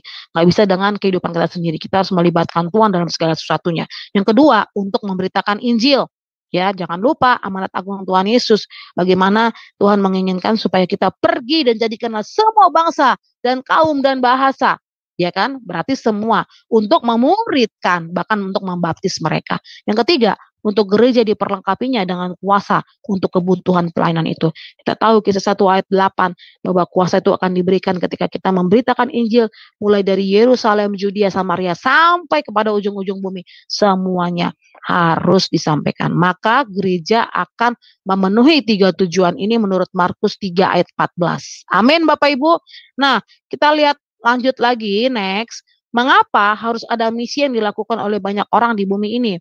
Ya, 1, karena belas kasih Kristus kepada umat manusia yang telah jatuh ke dalam dosa. Seperti Matius 9 ayat 35. Saya nggak akan bacakan, Bapak Ibu nanti ulang-ulang baca sendiri ya. Lalu kemudian karena Yesus Kristus adalah juru selamat dunia yang datang untuk menyelamatkan umat manusia agar tidak binasa.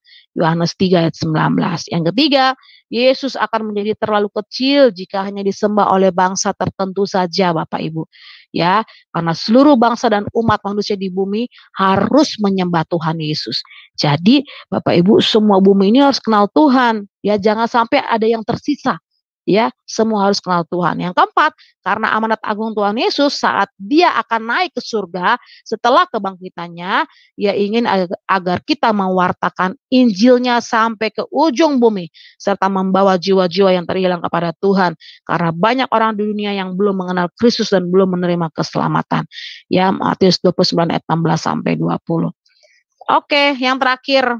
Wah, ini ngebut saya nih. Haleluya, haleluya. Sebentar lagi Bapak Ibu di wisuda ya. Oke, next yang terakhir. Ya, yang terakhir kisah 2 ayat 21. Barang siapa yang berseru kepada nama Tuhan akan diselamatkan. Ya, Roma 10 ayat 13. Jadi kita percaya ketika kita bisa membawa tentang kabar baik, tentang siapa Yesus, maka semua itu akan diselamatkan. Orang yang mendengarnya, ya bahkan mereka akhirnya berseru-seru kepada Tuhan, mereka akan diselamatkan. Kemudian Roma 10 ayat 13 sampai 14. Tetapi bagaimana mereka dapat berseru kepadanya, kepada Tuhan, jika mereka tidak percaya kepada Dia? Bagaimana mereka dapat percaya kepada Dia jika mereka tidak mendengar tentang Dia? Bagaimana mereka mendengar tentang Dia jika tidak ada yang memberitakannya? Betul nggak Bapak Ibu? Ini luar biasa loh firman Tuhan ini. Dan dikatakan bagaimana mereka dapat memberitakannya jika mereka tidak diutus. Seperti ada tertulis betapa indahnya kedatangan mereka yang membawa kabar baik. Wow. Jadi saya berdoa Bapak Ibu ketika Bapak Ibu mendengar firman tentang eh, hal ini ya, saya berdoa Bapak Ibu benar-benar membuka hati seluas-luasnya. Kenapa? Karena di sini waktunya Bapak Ibu kita sama-sama bekerja. Ya kita sama-sama melakukan sesuatu untuk lawatan yang besar. Amin, amin, amin. Oke, baik slide-nya selesai. Sekarang Bapak Ibu kita akan berdoa. Haleluya. Saya percaya Bapak Ibu yang bersama malam hari ini dan juga Bapak Ibu yang menonton video atau YouTube ini, saya percaya di dalam nama Yesus Bapak Ibu akan terbuka hatinya. Kita sedang masuk sesi yang ke-6 ya, Bu Aling ya, berarti 2 sesi lagi akan selesai betul, Bu. ya. Ya. Bentar lagi wisuda. Saya berdoa Amin, Bapak amin, Ibu, Bu. ya saya berdoa Bapak Ibu ya benar-benar mengalami pembelajaran ini ya. Kelihatannya sih hanya kayak materi-materi biasa, tapi kalau Bapak Ibu pelajari dan Bapak Ibu terima, biarlah kebenaran-kebenaran itu bisa masuk ke dalam kehidupan kita ya. Yuk sekarang kita mau berdoa. Terima kasih Tuhan untuk semua yang sudah Tuhan kerjakan. Kalau malam hari ini kami sudah mendengar tentang pembelajaran-pembelajaran yang sudah dibagikan dari sisi 1 yang sampai yang ke-6 pada malam hari ini. Kami berdoa dalam nama Yesus. Tuhan, biarlah apa yang sudah kami dengar ini membuahkan hasil dalam kehidupan kami. Kami minta belas kasih Tuhan dalam kehidupan kami, kasih karunia Tuhan yang berlimpah-limpah yang sudah Tuhan berikan, supaya tidak semuanya menjadi sia-sia. Kami minta belas kasih Tuhan terhadap kehidupan kami, supaya kami sama-sama Tuhan Yesus bisa membawa sesuatu dalam diri kami yang kami bisa bawa kepada Tuhan. Tuhan, kami minta dalam nama Yesus biar roh-Mu yang ada dalam kehidupan kami itu menyatu dengan hidup kami, dan Tuhan Yesus nama-Mu yang dipermuliakan. Kami minta Tuhan supaya api penginjilan itu ada pada setiap kami, sehingga kami punya roh yang misioner, roh yang benar-benar memiliki hati kepada Tuhan untuk melakukan misinya Tuhan. Kami berdoa dalam nama Yesus supaya apa yang ada pada kami semua diaktifkan di dalam nama Yesus Tuhan. Semua karunia, semua jawatan, semua panggilan, semua dibangkitkan, semua dinyatakan, semua diefektifkan di dalam nama Yesus. Dan tidak ada yang tertinggal seorang pun Tuhan. Maka kami berdoa dalam nama Yesus malam hari ini. Tuhan berikan kami beban hatinya Tuhan, supaya kami boleh melihat di sekeliling kami yang belum diselamatkan, orang-orang yang belum diselamatkan, bahkan orang-orang yang di luar kami Tuhan, dimanapun berada Tuhan Yesus, Tuhan tolong setiap kami untuk kami boleh menjadi saksi Kristus dimanapun kami berada. Terima kasih Tuhan, kami berdoa dalam nama Yesus, sebuah pengajaran yang tidak akan pernah sia-sia, karena kami tahu semua dikerjakan, dan biar roh-Mu bekerja dalam kehidupan kami. Terima kasih Tuhan, kami terima yang ilahi dari Tuhan, hanya di dalam nama Yesus, nama yang ditinggikan dan dimuliakan. Amin. Amin, amin. Terima kasih Bu Aling. Ya. Amin. Puji Tuhan. Terima kasih Ibu Anita. Luar biasa pemaparan materinya yang memberikan pencerahan Sama-sama. yang luar biasa bagi kami. Iya, baik Bapak Ibu, sebelum kita masuk kepada sesi tanya jawab, diskusi ataupun sharing, maka saya akan membacakan acara-acara channel Sema Adonai seminggu ke depan dan channel-channel yang relay ke YouTube. Ya, baik, dimulai dari Jumat 15 Desember 2023 di jam 19.00 waktu Indonesia Barat, di Sema Adonai akan kembali ada kelas pembelajaran firman. Dan kali ini mengenai materi pelajaran Kristologi. Sudah masuk seri ke-17 ya Bapak Ibu. Dan temanya adalah pemerintahan Yesus. Jadi untuk kelas ini berseri ya Bapak Ibu pembelajarannya. Dan yang menjadi narasumbernya seperti biasa, Pak Pendeta Daniel Palungan, dan moderatornya adalah Ibu Aling, saya sendiri. Kemudian di hari yang sama, di hari Jumat, di jam 21.00 waktu Indonesia Barat, masih ada kelas pembelajaran firman di Sema Adonai, yaitu kelas pembelajaran terakhir. Dan temanya kali ini adalah, materinya adalah pelajaran sejarah penebusan, sudah masuk buku seri keempat ya Bapak Ibu. Dan temanya adalah pembangunan Bait Suci Salomo selama 6 tahun 6 bulan, diambil dari Nats 1 Raja-Raja 6 ayat 38. Dan yang menjadi pengajarnya seperti biasa, Pak Pendeta Yudi Lengkong dan moderatornya adalah Ibu Heni. Selanjutnya di hari Sabtu 16 Desember 2023 di jam 21.00 waktu Indonesia Barat di Sema Adonai akan kembali ada kelas pembelajaran firman. Dan kali ini mengenai materi konseling dan temanya adalah citra diri, dan yang menjadi narasumbernya seperti biasa Pak Pendeta Dedi Kurniawan MTH dan moderatornya adalah Ibu Aling. Selanjutnya di hari Minggu di tanggal 17 Desember 2023 di jam 19.00 waktu Indonesia Barat di Sema Adonai akan ada ibadah online. Ya, jadi ibadah online ini hanya ada di channel Sema Adonai ya Bapak Ibu. Jadi kalau Bapak Ibu mau mengikuti ibadah online Sema Adonai, hadirlah di channel kami, channel Sema Adonai atau di Zoom kami. Dan temanya kali ini adalah membangun iman yang kuat.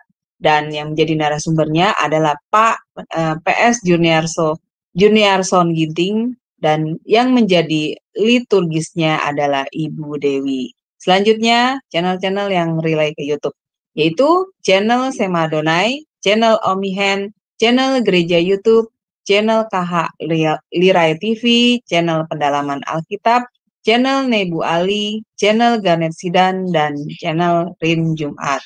Dan untuk renungan pagi, itu diadakan di Sema Adonai setiap hari ya Bapak Ibu, dari Senin sampai Sabtu di jam 5.30 pagi. Dan ini hanya ada di channel Sema Adonai. Demikian juga ibadah online kami dan juga renungan pagi dari gembala kami sendiri, yaitu Pak Daniel Palungan. Dan untuk renungan pagi kami ini dilayani oleh hamba-hamba Tuhan yang sangat memberkati. Jadi kami menunggu kehadiran Bapak Ibu sekalian untuk mengikuti renungan pagi dari Sema Adonai. Baik kepada Bapak Ibu yang terkasih di dalam Kristus, bagi yang belum men-subscribe dan men-share channel-channel kami, harap tolong bantu men-subscribe dan men-share-nya kepada yang lain, sehingga semakin banyak orang yang bisa mengikuti keseluruhan acara dari Sema Adonai dan juga membantu channel kami semakin berkembang dan menjadi berkat lagi bagi banyak orang. Baik, terima kasih Bapak Ibu yang terkasih atas perhatiannya.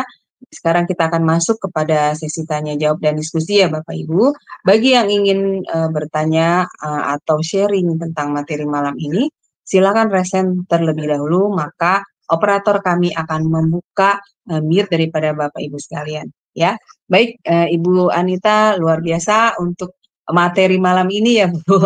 Saya ini jadi saya mengerti Bu bahwa kita itu melakukan pekerjaan misi. Jadi gereja itu kan bukan dalam bentuk sebuah organisasi nih gereja yang besar, tapi sebenarnya diri kita sendiri pun adalah gereja-gereja juga ya Ibu. Seperti itu kan ya.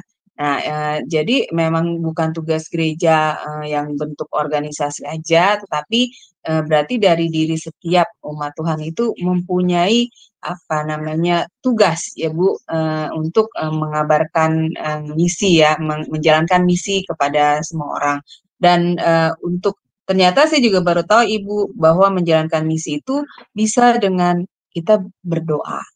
Ya melalui doa kita ya Ibu ya. Maksudnya kalau kita tidak menginjil, tapi kita bisa melakukan misi itu dengan kita mendoakan orang lain ya Ibu, seperti itu ya.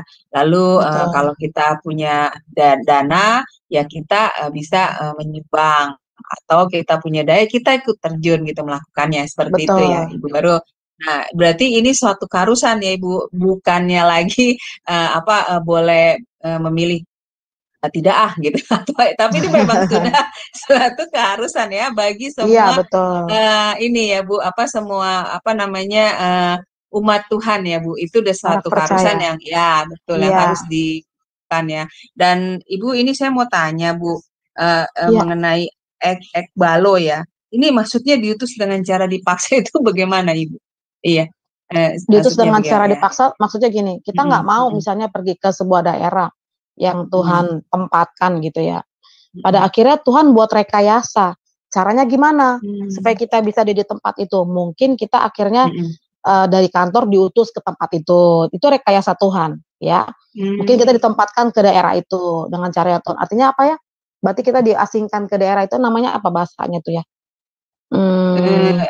Diasingkan? Di ekspansi bukan di apa ya? Di apa sih kalau dari kantor itu misalnya kita diutus di tempat yang lebih terpencil gitu ya.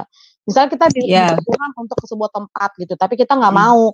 Nanti dengan caranya Tuhan, rekayasanya Tuhan, Tuhan buat kita ada di tempat itu, mau nggak mau gitu loh. Oh. Jadi itu sebuah Iya ya. rekayasa Tuhan yang seperti dipaksa, tapi Tuhan akan buat seperti itu. Nah, contoh ada teman-teman saya yang sudah apa namanya, sudah lulus S1 teologi ya, mereka tuh rata-rata nggak mau kembali ke kampung mereka sendiri. Mereka nggak mau membangun wilayah mereka nggak mau bangun provinsi mereka nggak mau bangun suku mereka. Kenapa? Nanti kalau mereka masuk lagi ke daerah mereka kan seperti itu lagi gitu ya ceritanya ya, akan hidup seperti dunia lama. Contoh misalnya mereka akan melaut lagi, mereka akan bertani lagi begitu ya. Kayak nggak ada pertumbuhan, nggak ada perkembangan. Mereka maunya pergi ke daerah lain ya. Mereka cari kayak mengadu nasib gitu ya. Meskipun mereka seorang hamba Tuhan, tapi ketika Tuhan suruh kembali ke tempatnya sendiri, ya dia nggak mau tetap kembali. Nanti dengan caranya Tuhan sendiri, rekayasa Tuhan, dia tetap mau harus balik ke rumahnya, ke kampung halamannya sendiri. Dengan cara apa? Misalnya orang tuanya dipanggil pulang Tuhan, mau nggak mau dia kembali lagi. Atau mungkin dengan cara ada orang yang memang butuh pertolongan atau keluarganya sedang mempunyai sesuatu kegiatan atau project apa, akhirnya dia kembali. Sepertinya ada sesuatu yang memang direkayasa Tuhan, mau nggak mau dia kembali ke sana begitu. Jadi memang ketika kita itu ditempatkan Tuhan, dipanggil Tuhan ke sebuah tempat atau kepada seseorang begitu ya. Kalau kita nggak mau, tetap Tuhan akan bawa kita kembali ke orang itu. Tuhan akan bawa kita kembali secara seperti dipaksa begitu ya. Tuhan, aku nggak mau menginjili dia, Tuhan, aku nggak mau menginjili dia, aku mau menginjili orang lain aja. Tapi nanti dengan caranya Tuhan buat rekayasa, kita akan kembali menginjili orang itu. Nggak tahu gimana cara Tuhan, itu direkayasa Tuhan, kita kembali akan menginjili orang itu, menginjili tempat itu gitu ya.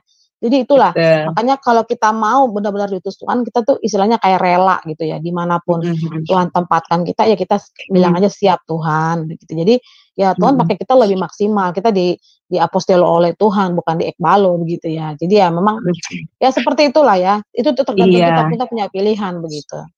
Nah, betul ya Bu. Jadi saya ingat ini Bu, apa tadi Ibu katakan bahwa tugas kita ini seperti ayat ini ya, karena itu yang penting bukanlah menanam atau menyiram, melainkan Allah yang memberi pertumbuhan. Artinya ya tugas kita itu hanya menyampaikan gitu loh, bukan kita memaksa orang itu supaya harus sampai bertobat. Itu bukan tugas kita. Sebenarnya Tuhan hanya memberi kita tugas itu, sampaikan kabar kebenaran itu ya Bu. Betul, Bu nah, Aling. dari pengajaran Ibu malam ini, saya jadi mempunyai pemahaman seperti ini. Sebenarnya kita menjalankan misi, menyampaikan kabar berita baik itu ya Bu, tentang keselamatan, lalu tentang Injil.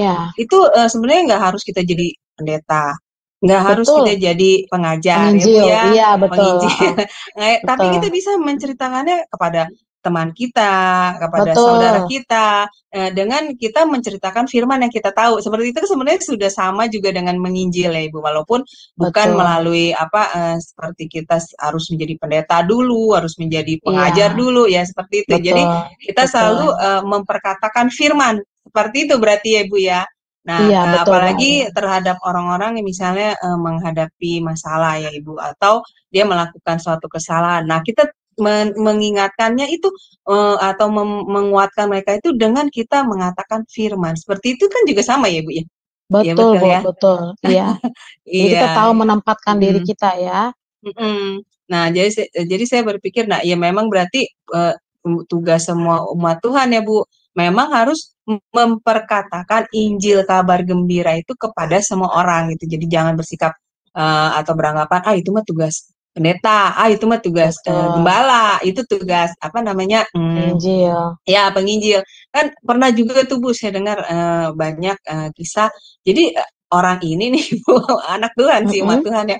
Jadi dia ada temennya ini mau menerima Yesus gitu. Lalu dia menelpon pendetanya, Pak, ini teman saya mau terima Yesus, Bapak tolong ini ya. Terus sama pendeta diginin, lah Ibu bagaimana? Ibu kan bisa melakukannya sendiri. Kenapa Ibu harus menyerahkannya kepada pendeta gitu ya? Ibu lakukan nah itu. Jadi saya berpikir, oh ya benar, berarti pengajaran Ibu malam ini memang menyatakan bahwa ya kita memang harus bisa menyatakan iman kita, itu namanya Ibu ya, iman kepercayaan kita. Nah, menceritakan kabar keselamatan, kabar baik itu kepada teman kita. Jangan mengandalkan apa namanya, misal pendeta atau gembala. Ibu ini ada betul. yang mau bertaubat seperti itu ya, Bu, ya? Iya. Nah, ini baik Tapi ada juga Ibu Bu Aling, mhm, saya mau iya, tambahkan dikit Bu Aling, tapi juga mhm, kita juga eh mhm, kalau memang Tuhan izinkan, kalau mhm, memang ada mhm, pembelajaran, ada mhm, pelatihan, sebaiknya mhm. ikut gitu. Karena itu akan menambah Iya iya, wawasan. Ya akan iya menambah betul. kita bisa untuk apa gimana trik-triknya untuk memenangkan jiwa. Itu kan menambah nilai plus. Oh Jadi iya, betul, memang iya. juga harus ikut ya. Kalau memang Mhm, bisa ya why not kita bisa ikut mhm. pelatihan, kita bisa ikut seminar begitu.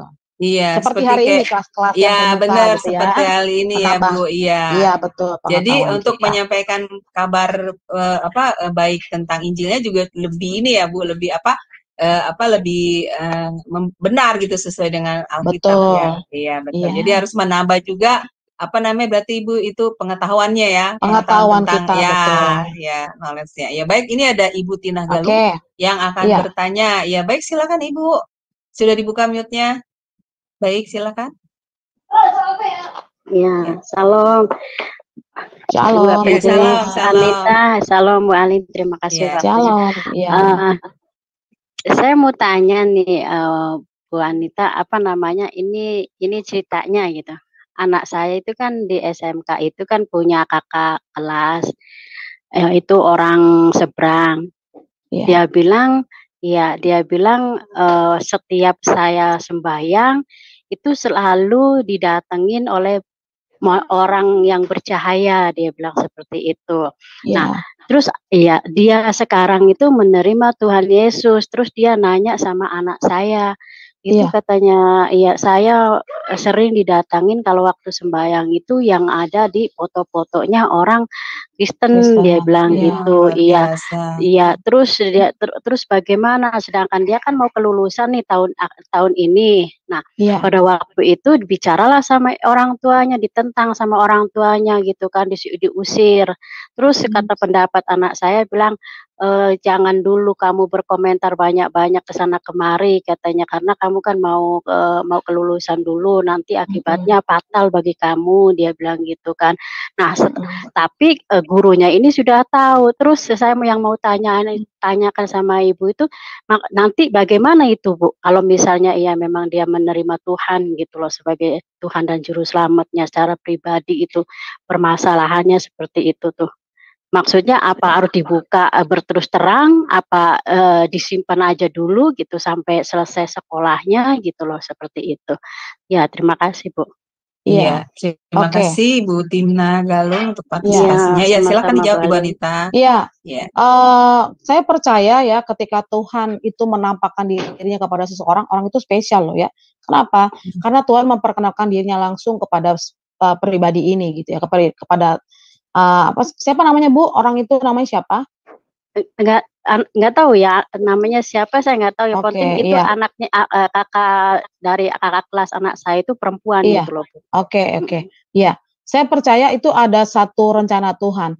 Bapak Ibu, kita harus tahu di di Indonesia ini ada satu komunitas yang nama Mualaf ya, komunitas Mualaf. Komunitas ini adalah komunitas yang berasal dari Muslim yang mengenal Kristus. Ya, mereka juga adalah orang-orang yang akhirnya berdiri untuk Kristus. Ya, nah, apakah mereka secara pribadi akhirnya mereka mengumbar diri mereka? Awalnya mungkin tidak serta-merta mereka mengumbar bahwa mereka akhirnya menjadi Kristen. Kenapa? Karena itu proses, ya. Dan semua orang yang berada di dalam keluarga Muslim itu sudah pasti, ya, komunitas Murtadin, betul.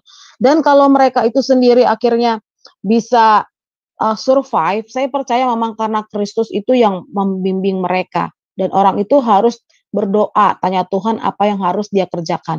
Pasti kalau ketika Tuhan sudah menampakkan dirinya, itu Tuhan pasti akan bisa berkomunikasi dengan orang itu. Ya, berkomunikasi dengan apa? Tuhan bisa memberikan intuisi dalam hatinya untuk melakukan sesuatu. Dia harus minta hikmat supaya apa? Supaya dia mengetahui hal apa yang harus dia kerjakan. Nah, situasi orang ini kan kita nggak mengerti ya apa yang dia alami, apa yang menjadi tantangannya kita nggak mengerti gitu ya. Jadi salah satunya adalah dia harus doa dan dia bisa menemukan dia harus menemukan komunitas kaum murtadin ini, Bapak Ibu, supaya apa? Supaya dia itu nggak merasa sendiri. Kenapa? Karena banyak orang yang memang akhirnya mengenal Kristus dengan secara pribadi, Tuhan itu menampakkan diri secara pribadi kepada orang itu. Jadi ajak dia, kalau Bapak Ibu di sini punya komunitas tadi ya, kaum murtadin tadi, coba tolong kenalkan ke anak itu ya, supaya dia bisa mengikuti Zoom-nya, dia bisa ikuti masuk grupnya, supaya dia dikuatkan. Karena kita kan nggak tahu ya keluarganya bagaimana, silsilahnya bagaimana. Sebab semua orang yang murtad ya Bapak Ibu dalam kaum Kedar ini nanti mereka akan dikeluarkan dari silsilah keluarga, mereka diasingkan, mereka nggak dianggap anak, mereka diusir gitu sebagainya lah. Ya itu memang benar-benar luar biasa harga yang harus dia bayar begitu ya. Tapi kita juga tahu kita nggak bisa lepas tangan, tapi kita harus menopang dia dengan doa. Makanya harus ada orang-orang yang berdiri atas anak ini. Bukan berarti secara radikal gitu ya menentang untuk dia masuk Kristen, bukan. Maksudnya adalah kita menopang dia gitu ya di dalam doa-doa kita, menguatkan dan sebagainya. Jadi saran saya itu adalah cepat temukan komunitas kaum murtadin tadi ini ke anak ini ya, ke anak ini mungkin bisa dibantu tadi yang memberikan apa sih namanya tadi, penjelasan murtadin ya. Tolong dikenalkan ke anak ini supaya anak ini tuh bisa benar-benar mengenal, bisa bertumbuh imannya. Nah, sekalipun kalau dia akhirnya mengambil keputusan dia ingin ikut Kristus, otomatis dia akan diusir di tengah keluarga, dia akan tidak akan masuk dalam silsilah keluarga dan sebagainya ya. Orang ini pun nanti akan ada orang yang menampung, orang kaum murtadin ini pasti akan saling menampung begitu ya, atau ada orang-orang yang akan terlibat di dalamnya supaya membawa anak ini tidak patah semangat. Saya percaya Tuhan tuh punya maksud ketika Tuhan menampakkan diri terhadap anak ini begitu ya. Nggak tahu bagaimana Tuhan memakai dia, tapi ada salah satunya adalah untuk saat ini ketika dia mau kelulusan ya saya berpikir sebaiknya diam dulu, tapi tetap terlibat dalam komunitas murtadin supaya apa? Supaya dia terus bertumbuh. Ya tidak usah berbicara dengan banyak hal gitu sampai dia mengalami cukup kemampuan, kekuatan yang dari Tuhan untuk dia bisa menyelesaikan menyelesaikan sekolahnya, dan kemudian dia bisa setelah selesai itu dia kan punya sudah punya ijazah, dia bisa kerja dan sebagainya, sehingga ada jalan keluar untuk kehidupannya. Kan kita nggak mungkin tutup mata Bapak Ibu ya, terutama ketika dia butuh sesuatu, kita ini menjadi terangnya Kristus ini, kita harus melakukan sesuatu buat mereka. Cuma kan juga kita nggak bisa berdiri dan kemudian akhirnya keluarganya ngeroyok kita, nggak mungkin gitu kan. Ya kan, nanti disangkain kita pengkristenisasian dan sebagainya. Jadi memang sebaiknya cepat-cepat dipertemukan dengan komunitas murtadin ini supaya benar-benar dia bisa bertumbuh begitu ya, karena mereka lebih paham dengan hal itu, apa yang harus dia lakukan, apa yang harus dia kerjakan, karena komunitas murtadin ini kan mereka lebih paham, mereka sudah mengalami lebih dulu, mereka bisa menjadi kesaksian bagi anak itu, sehingga nanti di waktu-waktu ke depan pasti ada solusi buat anak itu. Gitu ya Bu Tina ya. Iya, dia kan sering komunikasi dengan curhat dengan anak saya gitu loh Bu. Bagi apa sih katanya, bagaimana sih katanya Yesus itu, katanya yang saya tahu itu ya foto-fotonya yang itu, katanya dia selalu datang di dalam saya lagi sholat, dia bilang seperti itu. Setiap saya sembahyang itu datang, dia bilang gitu, ikut aku dia gituin. Terus ceritalah kan anak saya itu tentang Tuhan itu gitu loh, seperti itu. Akhirnya dia semakin lama semakin kuat dan semakin bertumbuh, tetapi ditentang sama orang tuanya. Ya karena dia sudah langsung ngomong sama orang tuanya gitu loh Bu. Terus di sekolahnya anaknya ini nggak mau diem gitu. Maksud anak saya, diem aja dulu sampai kamu selesai, sudah tamat sekolah, nah baru terserah kamu gitu loh. Maksud anak saya gitu. Nah, terus yang kedua, pertanyaan saya yang kedua, kok kenapa sih ya Bu, setiap murtadin itu kalau sudah kita kan murtadin itu kan istilah katanya kita sudah mengenal Tuhan Yesus kan, bahwa Tuhan Yesus itu adalah Tuhan dan Juru Selamat kita secara pribadi. Tetapi kenapa yang saya tahu itu kalau murtadin itu yang selalu yang dibicarakan itu Isa gitu loh. Itu yang saya nggak habis pikir gitu loh. Sedangkan Isa sama Yesus itu kan dua oknum yang berbeda kan, seperti itu Bu. Iya, terima kasih. Iya. Baik Ibu, silakan dijawab. Iya. Saya tidak memahami Islamologi dengan baik Bapak Ibu ya, karena saya memang benar-benar tidak mendalami hal itu. Jadi memang harus bertanya dengan orang yang benar-benar memahami tentang pembelajaran Islamologi ini. Kenapa? Karena nanti supaya pemahaman kita ini bisa tepat gitu ya, bukan kata orang begitu ya. Saya nggak tahu apakah yang disebut dengan Isa dan Yesus itu adalah sama dalam Islamologi. Jadi sebaiknya Ibu Tina bertanya dengan orang yang Di bidangnya ya Bu ya, yang di bidangnya ya. Oh iya. Iya, Saya di bidangnya iya, gitu ya. Apologet betul, kali ya betul. Bu ya, apologet ya Iya, Bu ya, enggak, bidang. masalahnya kan Islamologi yang ya. saya, Nah. yang saya tahu itu kan Bu Anita, yang saya tahu Iya. itu setiap orang yang murtadin itu selalu mengatakan bahwa saya ketemu sama apa namanya itu sama Tuhannya Isa. orang Kristen. Ya, tetapi itu Isa Ya. Al-Masih. Nah, sedangkan saya ini kan murtadin, sedangkan saya itu tidak pernah mengakui bahwa Isa itu adalah Yesus gitu. Karena apa? Karena pemahaman saya itu oknum yang berbeda. Dari orang tuanya aja sudah berbeda, dan dari kelahirannya aja sudah berbeda, kan seperti itu. Nah, Mungkin panggilan ya. Bu, maaf Bu ya, mungkin panggilan Yesus Kristus di dalam kitab Al-Qur'an itu mungkin adalah Isa Al-Masih. Betul. Ya kan yang kita tahu begitu kan ya. Nah, kalau Ibu bilang itu oknum yang berbeda, saya tidak paham ya. Jujur aja saya tidak paham ya Bu ya. Tapi kita tahu bahwa pribadi yang kita maksud itu adalah Yesus Kristus. Ya, jadi kalau menurut saya sebut saja Yesus Kristus, atau sebut aja Yesus, atau sebut aja Kristus begitu kan. Betul. Dan karena kemarin itu kan saya kan pernah ditanyain sama bos saya, kan bilang, bukankah itu katanya kalau di dalam Al-Qur'an kan namanya Isa Al-Masih, kalau di Bible iya betul katanya gitu kan Yesus. Saya bilang berbeda, itu dari silsilahnya aja sudah berbeda, saya bilang begitu kan. Kalau Yesus itu kan keturunan dari Abraham, kalau Isa kan saya nggak tahu, saya bilang gitu kan. Nah, terus dari kelahirannya aja dia berbeda, bukan di kandang domba, saya bilang gitu, dibawa korma kan gitu, terus di padang pasir. Iya, Iya benar Bu, betul Bu. Saya dikatakan saya bicara seperti itu langsung sama bos saya di sini, anak-anaknya juga seperti itu kan, bosnya saya juga yang perempuan, yang cewek itu. Saya terus terang, saya bukannya Bani Adam, saya bilang gitu kan, tapi kakek moyang saya itu adalah Abraham, saya gituin. Loh, kok bisa katanya berbeda? Kalau saya itu kan kalau sudah mengenal Kristus itu kakek moyang saya itu kan Abraham, bukan lagi Adam, saya gituin. Kalau Adam itu kan manusia yang pertama yang diciptakan dari tanah, saya gituin kan seperti itu. Terus loh, tapi kan itu kan sama ya, saya bilang kalau Isa itu Maryam itu kan saudaranya Harun dan Musa, tetapi kalau Maria itu tidak ada saudaranya, saya bilang seperti itu. Ada juga Margaret bukan saudara, saya bilang sepupu, saya gituin. Nah, di situ majikan saya mengatakan, tapi kok kamu tahu ya tentang Islam ya? Saya kan tahu ada orang dari seberang, dari situ, saya bilang lah, asal dari situ. Kenapa kamu murtad?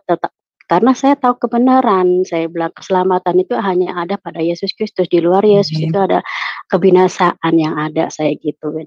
Nah, disitulah makanya terkadang saya berpikir, Bu Anita, kok kenapa orang yang murtadin, saya lihat-lihat di YouTube channelnya gitu, murtadin mengatakan bahwa Isa itu adalah Yesus. Kalau bagi saya itu tidak, saya tolak, bukan Isa, tetapi dua pribadi yang tidak sama, dilahirkan juga di tempat yang berbeda, orang tua juga sama berbeda, seperti itu. Iya, terima kasih Bu Anita. Terima kasih Bu Tina. Tapi saya mendengar Bapak Ibu ya, saya mendengar bahwa pemerintahan Indonesia sekarang sudah mengakui dan tidak menyebut lagi sebagai Isa Al-Masih, tapi menyebutkan sebagai Yesus Kristus. Tahu ya Bu Aling ya? Ya, betul. Jadi pemerintahan menyebutkan bukan lagi sebagai Isa Al-Masih, tapi sebagai Yesus Kristus. Dan kita tahu kaum Muslim pun merayakan Natal. Mereka mengakui bahwa Yesus Kristus itu adalah nabi, kan begitu ya, sehingga mereka juga ikut merayakan Natal. Ya, saya tidak terlalu paham tentang pembelajaran itu, tapi saya percaya ketika Tuhan menyatakan diri kepada orang itu dengan wajahnya dia, dan seperti mungkin dia bilang Yesusnya orang atau Tuhannya orang Kristen, saya mengerti bahwa itu adalah mungkin sebutannya Isa dalam kitab mereka ya, dalam Al-Qur'an mereka. Tapi yang dimaksud mereka itu adalah Yesus. Jadi mereka kiblatnya itu kepada Yesus begitu ya. Ya, apapun itu saya percaya ketika Tuhan menyatakan dirinya kepada orang itu baik melalui mimpi dan perkara yang ajaib, saya percaya bahwa Tuhan sudah menyatakan dirinya begitu. Berarti kan itu adalah sesuatu di mana dia Luar mengalami biasa, pertemuan Ibu. dengan Tuhan. Iya. Heeh, Jadi memang betul. nanti secara saya percaya nanti Tuhan sendiri yang akan memperkenalkan siapa dirinya, dan Tuhan sendiri yang akan nanti berbicara kepada dirinya, ya, sehingga kita bisa percaya bahwa yang mereka sembah itu dimaksud itu adalah Yesus Kristus. Mungkin sekalipun nama di dalam Al-Quran mereka adalah Isa, tapi mereka mengarah kepada Yesus Kristus begitu. Iya, betul. Mungkin Kalau karena Ibu tahu ya, saya tambahkan Bu Aling, maaf ya. ya, Kalau Ibu tahu itu orang-orang di bangsa-bangsa mereka punya satu pengalaman begitu ya. Ketika mereka ketemu Yesus, ketika mereka ada di Cina, Yesus yang mereka lihat itu bukan Yesus seperti orang Eropa, tapi mereka melihat Yesus itu seperti orang Cina, matanya sipit, ya kan, rambutnya rambutnya lurus gitu. Nah, ketika iya. Bapak Ibu bertemu dengan orang Afrika, ya kan, ketika ditanya pernah ketemu Yesus, dia akan ngomong Yesus itu di negara Afrika itu kulitnya hitam, ya kan, terus kemudian rambutnya keriting-keriting gitu ya. Iya. Ya, badannya besar dan sebagainya. Jadi kita bisa lihat masing-masing orang itu punya diberikan Tuhan satu pesan ya, atau gambaran begitu ya, dengan sesuai dengan seperti bangsanya sendiri begitu. Jadi memang yang kita tahu kan yang lukisan-lukisan Yesus Kristus itu adalah kebanyakan dari budaya Barat, dari Eropa, dari Amerika gitu, negara-negara Barat gitu ya. Sehingga kita tahu tuh Yesus itu seperti orang Barat begitu kan. Tapi banyak orang-orang juga yang mengalami pertemuan dengan Yesus itu adalah ketika mereka melihat Yesus itu sosok seperti sukunya bangsanya sendiri, iya.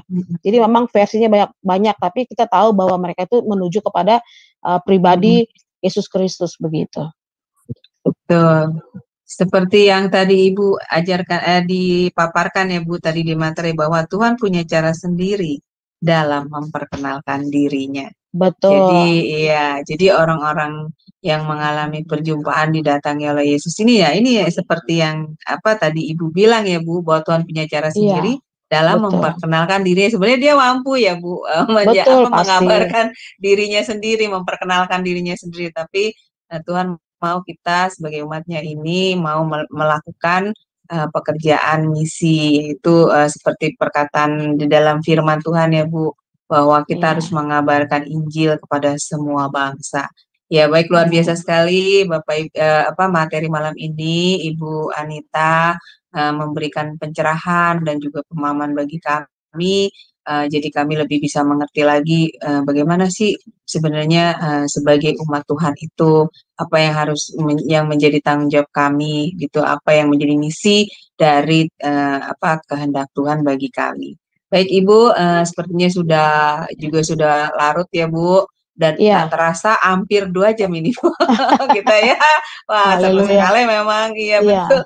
Nah, jadi sepertinya sudah tidak ada yang bertanya, jadi Ibu saya minta untuk tutup kelas kami dengan doa. Kalau Ibu mau closing statement juga silakan. Iya. Terima kasih Bu Anita. Ya. Berkati. Ya. Puji Tuhan, Bapak Ibu yang dikasih Tuhan, saya berharap semua yang sudah mengikuti pembelajaran ini, sama-sama kita punya goal, tujuan, untuk kita bisa sama-sama memberitakan Injil dan menjadi alat dan kerajaannya Tuhan. Amin. Yuk kita mau berdoa. Terima kasih Tuhan untuk malam hari ini. Kami yang sudah sampai malam hari ini, dan juga teman-teman yang di luar sana yang sedang beraktivitas, kami percaya Tuhan Yesus Engkau memberkati kami di tengah-tengah kehidupan dan rutinitas setiap kami masih bisa mendengarkan firman-Mu. Kami percaya biar itu menjadi kekuatan dalam kehidupan kami. Terima kasih Tuhan, biarlah apa yang menjadi rema malam hari ini itu bertumbuh dalam setiap kehidupan kami. Terima kasih Tuhan, kami bersyukur sekali lagi, dan biarlah Tuhan yang ditinggikan di dalam nama Yesus. Amin, haleluya. Amin. Terima kasih semua, Tuhan Yesus memberkati untuk pelayanannya yang luar biasa ya Bu bagi kami. Semoga pelayanan Ibu diberkati Tuhan lebih dan lebih lagi, menjadi berkat bagi banyak orang. Baik Bapak Ibu yang terkasih di dalam Kristus, kelas ini masih ada 2 sesi lagi ya Bu ya, untuk materi misiologinya ya. Tahun. Ya, luar biasa deh saya Pak Adonai. Jadi ini sampai akan akhir tahun nggak ada libur. Iya betul Bu, amin. Jadi Iya. kelas ini akan tetap ada ya Bapak Ibu, masih ada 2 sesi lagi ya, jadi tetap akan ada di hari yang sama yaitu hari Kamis di pukul 20.00 waktu Indonesia Barat. Jadi terima kasih Bapak Ibu atas kehadirannya sudah beserta kami. Baik, selamat istirahat Bapak Ibu sekalian. Tuhan berkati. Shalom, Tuhan berkati. shalom, Shalom, shalom. shalom.